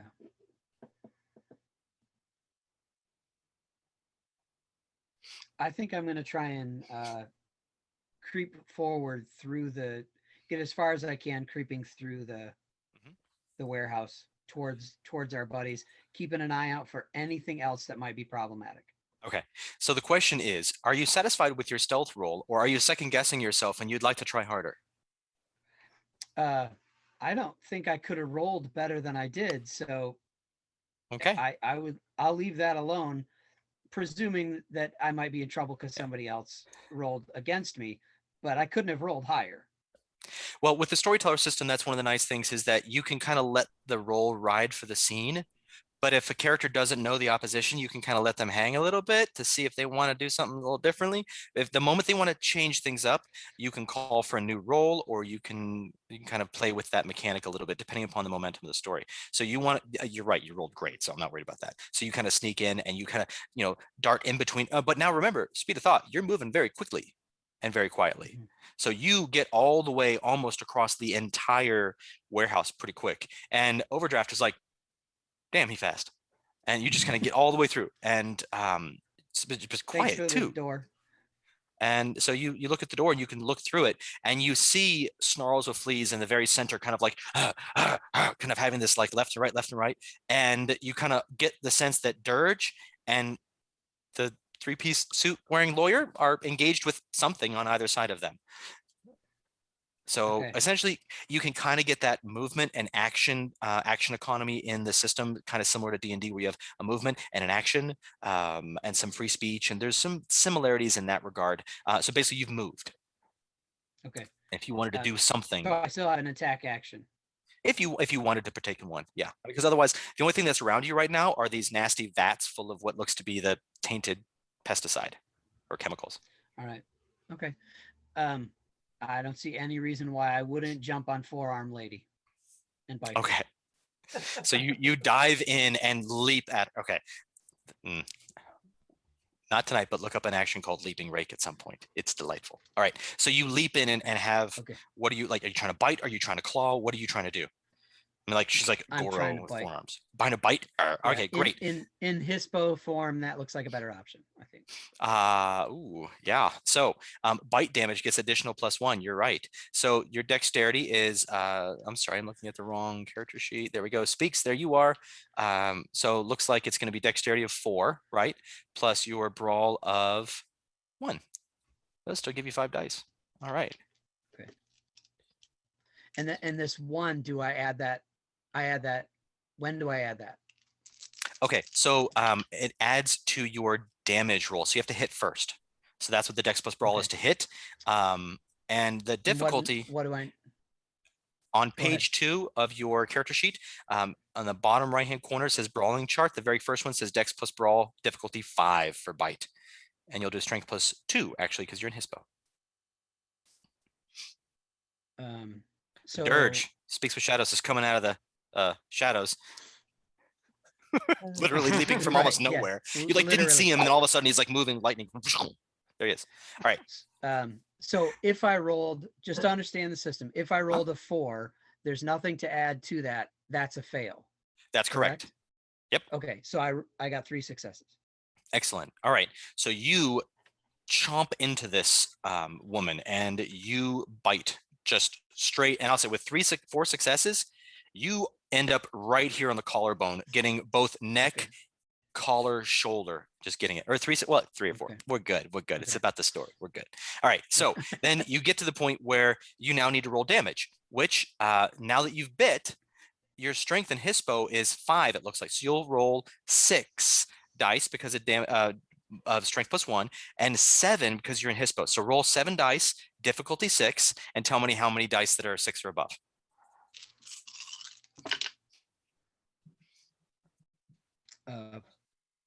4. 4. Okay. So now I have to soak that. That's funny. So here's the fun part. She doesn't soak anything.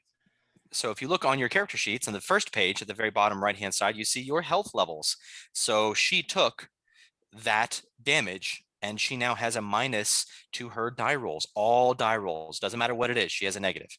If you all get to that point where you're injured, there it is. Okay. Oh, I see. Fun. Okay, great. So now we have Snarls and Overdraft going at the same exact time.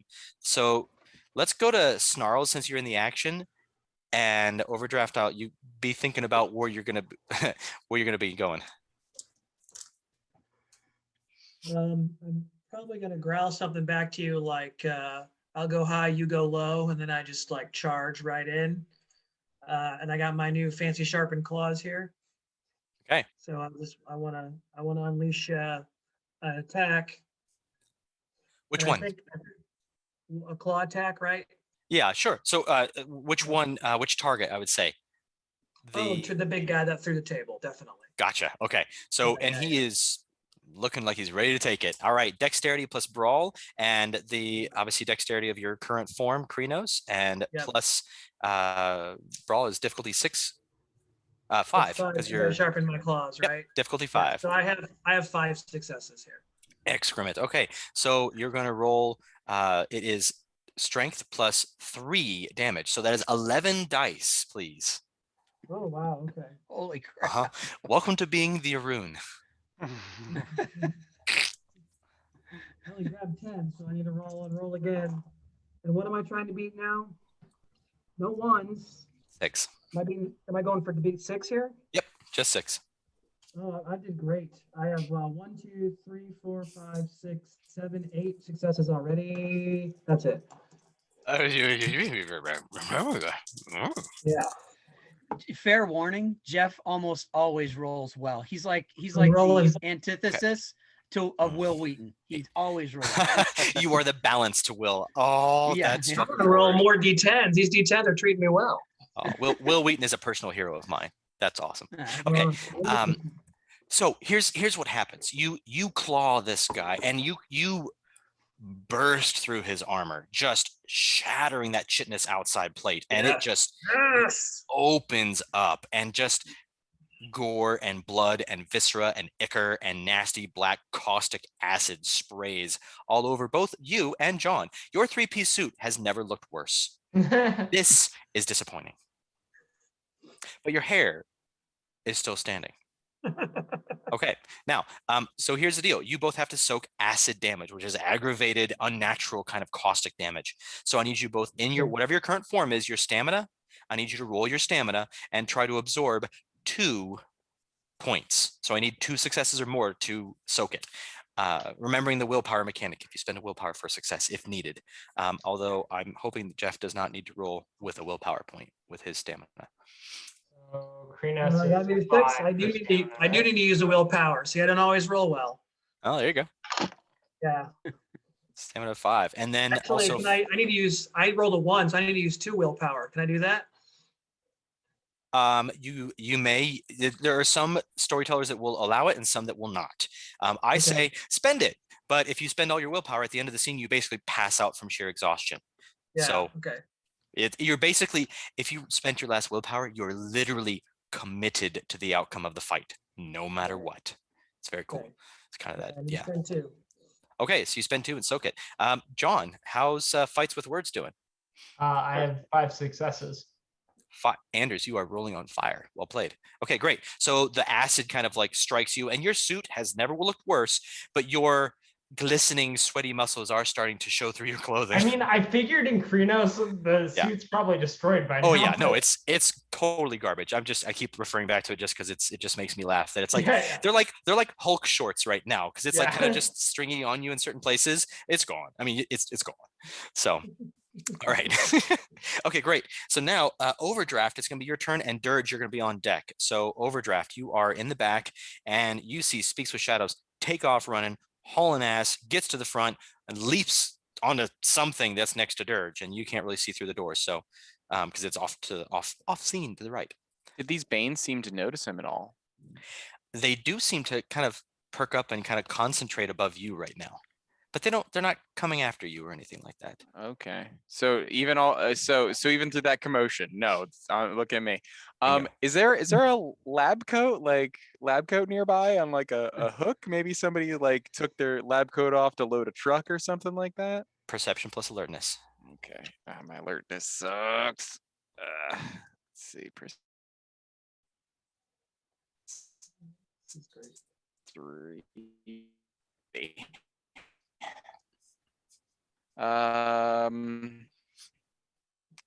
Just one. Just one? Okay. pass. That's all right. It wasn't a fail or a botch. So you're still looking around, you're kind of looking at things, and this thing is pretty hard to miss.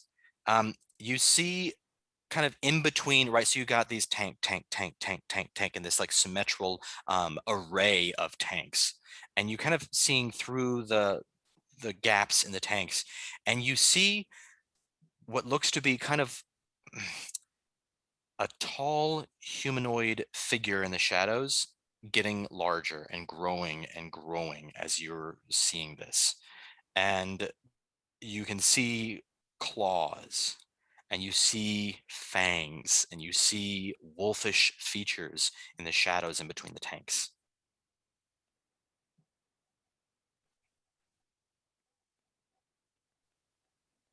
Where's the boss music when you did? Let's see. So And the Ragabash Oh, from the Lord. boss. I usually do. Any crates or hallways, side door I can duck or sit? Tanks. Just Tanks tanks of full. stuff. All do you right. do? Well, I didn't bring any C4 with me. The only way to defeat pollution is with explosions. Delusion.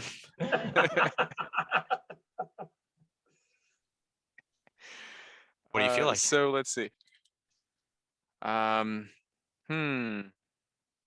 So it's sneaking between. It's up in these tanks, or it's between. Nope, it's on the ground. You can see it like Okay. it's directly ahead of you. Probably 3-4 tanks deep. You get the sense it has spotted you. Okay, guns out. See if it starts to advance. I mean, let's crack off some shots. Okay, I love it. So your dex is going to be 3 and your firearms is 3. That's 6 dice. So go for it. Yeah, go for it. All right. 1, 2, 3, 4 hits. Oh, 5. I got a 0. So 8, 8, 8, 8, 10, 2. Okay, so 5 successes, you thread the needle in between those tanks. You don't nick a single one, and you go center mass right in the center of this thing. And you can hear this like solid as the impact of that pretty substantial bullet just crunches into it. You also hear a howl, and it begins to charge in between the tanks and almost like shoving them aside. Hulk on the airship, on the shield airship style, just and we'll come back to that though. All right, great. Okay. So jumping up, we got Dirge is last, and we'll do rage actions, and we'll see how things go here. Right. Well, I think Dirge is a little irritated by this 6-armed lady, or 4, however many she has, and Champ. maybe spins around once and does a little air guitar, and then kind of just to put a claw across the face. Okay, all right, let's roll it. So this can be that Dex plus Brawl and difficulty 6 for the claws, and go for it. Okay, that's Xmas Brawl's 8.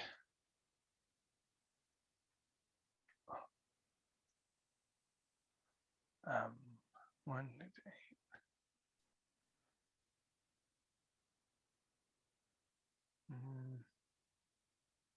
Ooh, 2. Okay, that's still enough. Even one success will still hit. Okay. When we start getting into the contested, like if they have dodge actions or something, then the more successes wins, right? Right. Tie goes to the defender with a lot of game systems, etc. So, okay, but you slash into it. So strength plus 1 for the damage roll for your claws, Dirge. Go ahead and roll it. The number of 6s get you. Okay. So, and you're in, just grab the number of dice for your form, and then add 1. 7, 8. Okay. Yeah, I know. Galliard.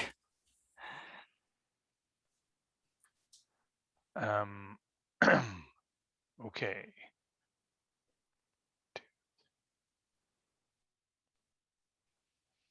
4. 4. Okay. Shoot.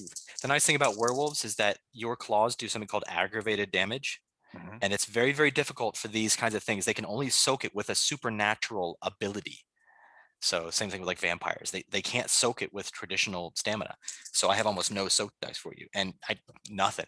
All right. So, and this one had already been had taken some serious bite damage from Speaks with Shadows, and so as that chest is just kind of just starting to unleash, you come in and you have just rended. So both of these Fomori have fallen, and you hear this almost yelp from from Overdraft, I'm going to say probably. And all right, so now we're in rage actions.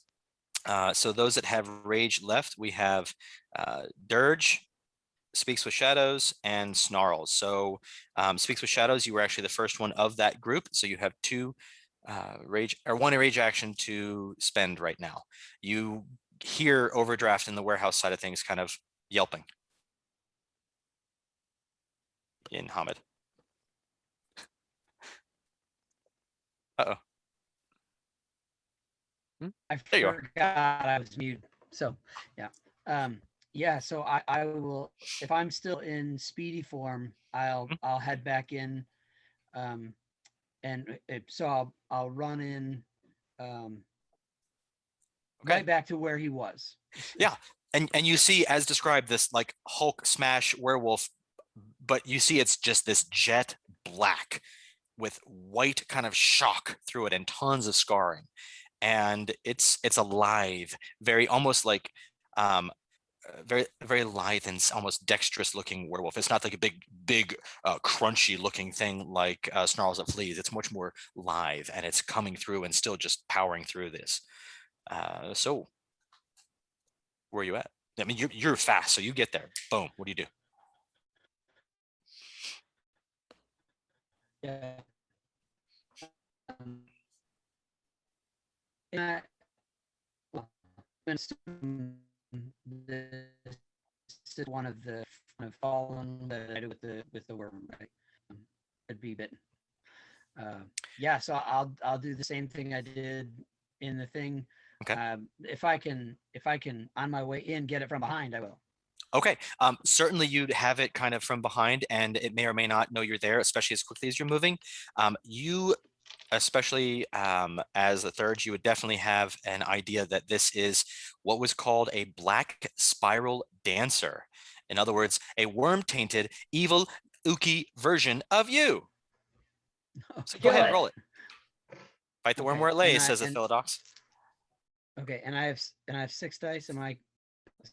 That sounds about right. Dex plus brawl. Dex in your form plus brawl. Difficulty 6 for the claw. I'm sorry, difficulty Okay. 5 for the bite. If you want to do that instead, sorry, whichever one, either one. Oh, I rolled a 1. So I only have 1 success. Okay, that's still enough. You're not like, winning any karate maneuvers, but you are still landing your blows. So roll your damage. Your strength plus 1. Difficulty 6 is per usual.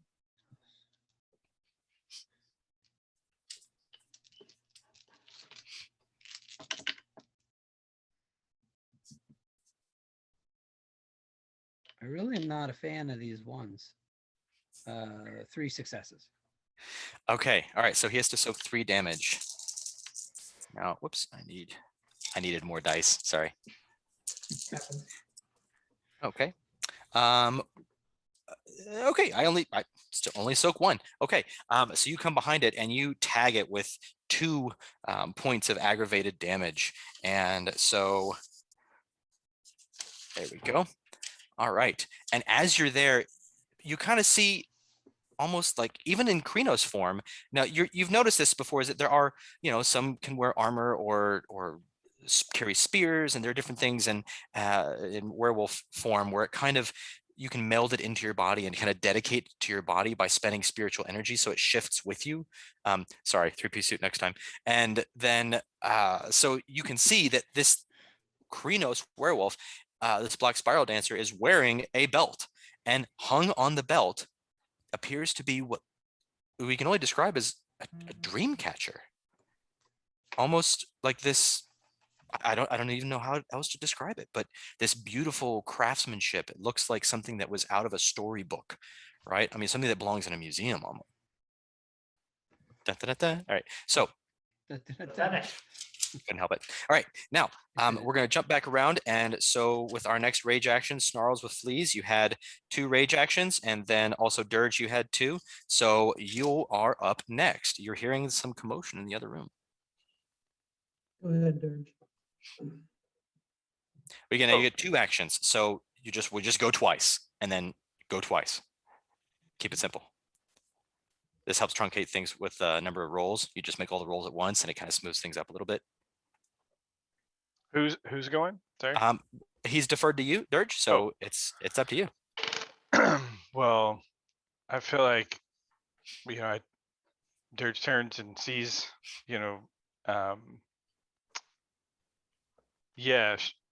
Speaks with Shadows just taking a big bite out of this Mhm.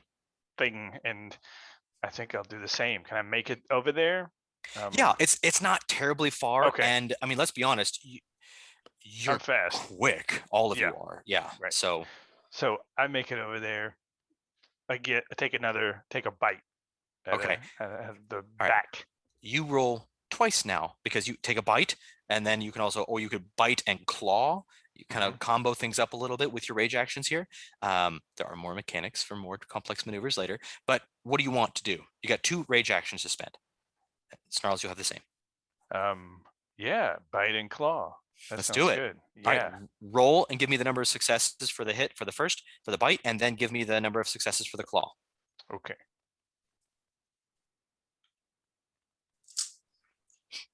All right.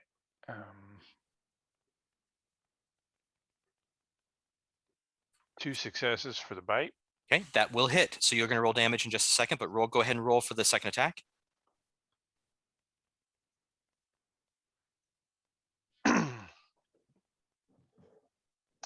And oh, so if I 2 ones, that takes Two two. successes away. Oh, okay. But if you have more ones than successes, then that would be called a botch. I see. Okay, so But you can also spend a willpower to kind of offset if you need to. I have 2 successes. Okay, so great. So roll damage twice. Just give me Okay. the 2 different numbers because I have to make 2 different soak rolls. Okay, so that's strength, and then I'm in Krinos, so that's +1, and +1 for the bite, right? So Yeah. you're 8 dice, right? Yep. Yeah. Roll that twice and tell me how many 6s are above. 2. 2. Okay. And then the second one.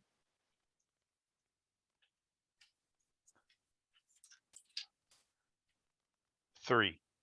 And 3 for the second one. Okay, so let's see here. I have a wound penalty, so I won't roll 1 here. There's that. Okay, boom, boom. So there's that. All right, so out of a total of 5. So it's going to be 1, 2, 3, 4, 5. So rolled. Okay, so this thing is mauled right now. You see several slashes and bites, and just it is absolutely starting to get thrashed. Snarls, it flees. You have 2 actions. Your pack mates are all kind of swarming this, what looks to be a. Oh, I'm joining the fight. Okay, so I had two to bite successes and 4 to claw. Oh, thank you. Awesome. So go ahead and Yeah. roll damage for both. Thank you for Yeah. pre-rolling. Awesome. Yeah, so I'm rolling my claw here. And I only end up with one total success for the claw, unfortunately. with Whoa, 11 with dice. 11 dice? Yeah. And a couple of ones Those cancel out ones, some yeah, successes. Okay, Yeah, the second one? yeah. And then Yeah, that we'll one, soak the I'm- one. Yeah. Bats away the one claw. Doing much better here. 5 successes with that. 5 successes. Okay, the second one does not get batted away so easily. Let's see how that works. Mhm. Ooh, that would be a botch. Okay, so it's gonna take all 5. Here's the deal. So it's at the Yes. mauled health level. Taking Okay. 5 health points would bring it 1, 2, 3, 4, 5, 3 below. Here's the interesting thing about werewolves. What happens now is this individual is going to roll its rage. Okay. Ooh, happy. 1, 2, 3, 4, 5. Sweet. Okay. That swipe, that claw, you can see the lights go out and you're like, yeah, got it. But here's the fun thing about being a werewolf. That entire claw, you watch it instantly, as quick as you are going with rage actions, instantly stitch itself up and heal. Instantly, it heals 5 levels of damage, and now it's in a frenzied rage. So, yeah, werewolves are hard to kill. Yes, so now we're going to go back to the front of the round. Let's I'll say forego rage actions because I don't see this lasting too much longer. All right, so I'm going to say fights with words. You're up. Is my enemy in front of me still? Nope, What? is Okay. eviscerated. Both the Got Fomor, it. you're down. Right, yes, I got doused with acid. Then I guess I'm gonna look for the worm version. Oh, you see the commotion. Yeah, I'm gonna bolt towards them. Okay, you leapfrog over bodies and tanks and make your, I mean, cinematics, you got to do it. So you do it. Yeah. You get there. All right, roll that attack. What kind of attack are you going to do? Let's see, what options do I have? You have bite, you have claw. I mean, grapple, kick, punch, bite. I mean, what, Yeah. What do I want? Let's see. What is I had A last time? That's no, sorry, no. That's no, I had A for claw. What should I go with? I guess I'll go with kick. Okay. Why All right. not? I'll grapple him. Grappling feels right. Nice. All right, dexterity plus brawl. Dexterity in your form, Krinos, it's +1 with brawl. Difficulty 6. So 6 dice. Wait, no, difficulty. Well, I have difficulty to- of 6. I have to beat 6. 6 or better. Okay, gotcha. And dexterity, so that's 3. Mm. Gotcha. Bingo. Think about this. And then I get to roll to oppose. Okay, Maybe one not. success. Man, those ones, I had 2 10s and 2 1s and a 3. So you kind of reach and grab this somewhat lithe what kind of, your build, not super heavy. And you just grab hold of it. All right, so it's turn. It's going to try and break out of it. So that same roll you just made, roll it again. Okay. Never mind. Never mind. Yeah, well, I mean, go ahead. You could botch. Go ahead. I got a 10, an 8, and a 6. All right, you're fine. You hold on. You certainly beat my goose egg. All right. So now speaks with shadows. Go ahead. I'm just going to keep going. I had 2 successes to hit and 4 Excellent. to damage. Nice. All right, so we're going to soak. We're not going to soak. 4, 2, 1, 2, 3, 4. All right, so it rolls its rage again. However, there is a chance that with that number of health levels below 0, this could do it. Oh, okay. Heals just enough to puts it. All right. So at the very lowest health level, in other words, it is at crippled, so not quite incapacitated. So it is, but it's like drops and comes back and snarls, and and it heals, I think, a little bit more and snarls, and it is just this berserk frenzied beast right now. All right. So snarl and overdraft, you go at the same time. Alrighty. Snarl, do you have any ideas what you're gonna do? Remember, fights with words is grappling him. Okay. I feel like I want to play this this creature the song of my people. I have a gnosis ability called Harmony Flute, where I Okay, can stop an aggressive creature from raging. that you do. And that one is, so you can only spend rage or Gnosis in a round. Haven't Since spent we're rage. since we're in a new round, there it is. So go ahead. It's a level 1 fetish, but it's a Gnosis of 5, which means that you have to roll your Gnosis difficulty 5 to activate it. So two Gnosis dies. Okay, so 5s or better will activate it. 6 and a 10. So 2. Okay, so that'll do it. I have to make a rage roll, or it ceases its struggles. And it's just the Kakari Woods theme. Right? Okay. So I know that one. I played that game. All right. It's been a while. But okay. Everybody.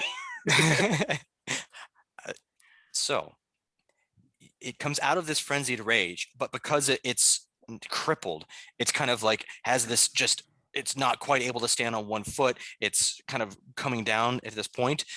Snarls. This could be your moment in the sun. Yeah, it's going to be 2 because I rolled 4 successes to hit.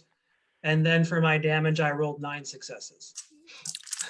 Okay. I soak 4 out of that, but I'm still negative and I have to roll my rage again. So 1, 2, 3, fail, and okay. So when you botch a rage roll, it's usually a really bad thing. But when you botch a rage roll, when you're like trying to come back from incapacitated,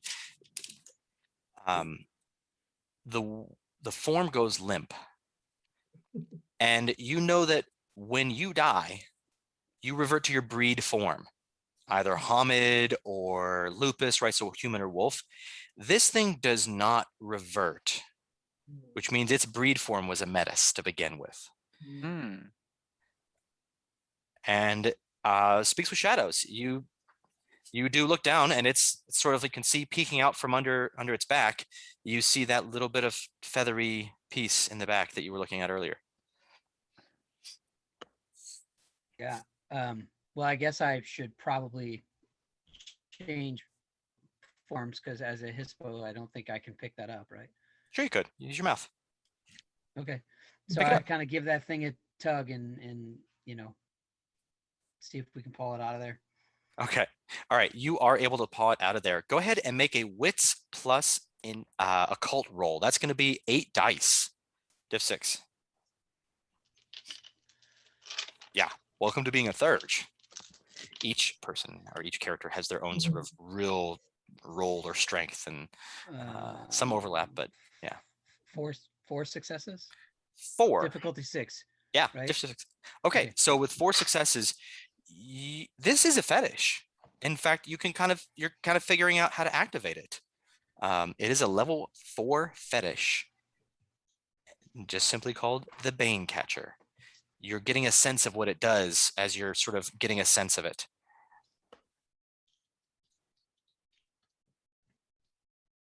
So combat is over? Combat is over for the moment, but you can see those Banes, those toxic spirits, almost like, help me out here. Expecto Patronus, they go away. Mentor. Thank you. I'm like, I've read every book and I still like blanked on it. So, all right, they look like, essentially they look like more wispy Dementors flying around up above the tanks. Do I, when you say I get a sense for what this fetish does, what's my sense? Its name is Bane Catcher, and things are very often named after their purpose. Okay. Throw it at it. Yeah, I guess I can't hold it up, but Well, you have your mouth, and you are a direwolf, so you are a little taller.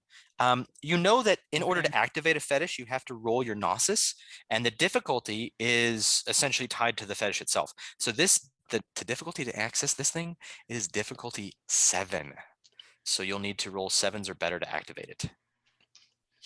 Remember, you can and I get willpower if you and need I get to roll. Yes, thank you. And yeah, and I get to roll 6 dice, right? bingo, because your gnosis is 6. All right. What do you mean it's not a charisma roll to activate a fetish? Well played. Okay. I'm gonna spend a couple of willpowers. Okay.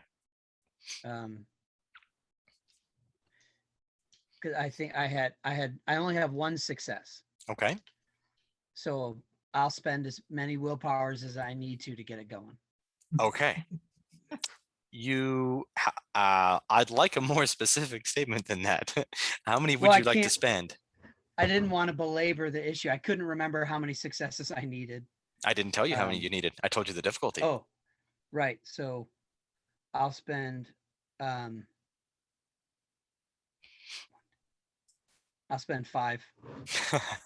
And you rolled 2, so 7 successes. Yeah. Okay. All right. You kind of have that wolf almost kind of leap up a little bit on your hind legs, just a little bit, to get the thing a little higher in the air and kind of leap up. And you're kind of held in the air for the briefest of moments as the dream catcher bursts into this brilliant whirlwind vortex of light. And it is just you can feel the sense of it. Your fatigue and your out of breath from battle starts to fade just a little bit as the Banes around the tanks are starting to swirl. And I mean, let's be honest, think Ghostbuster trap. Okay, you got the image now? There it is. And they kind of swirl in and enter the net of the dream catcher and kind of shimmer. The whole thing shimmers just a little bit. You're not sure what to do with them now that they're caught, but they are all caught. And the tanks are still kind of simmering a little bit, but they're not kind of bubbling over anymore.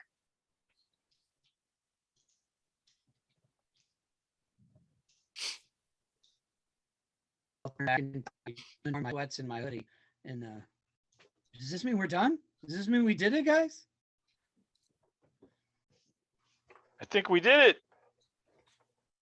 I love this shit. Now, Terrible. Air guitar. When I smoke a cigarette in the spirit world, because I totally do that. Yeah.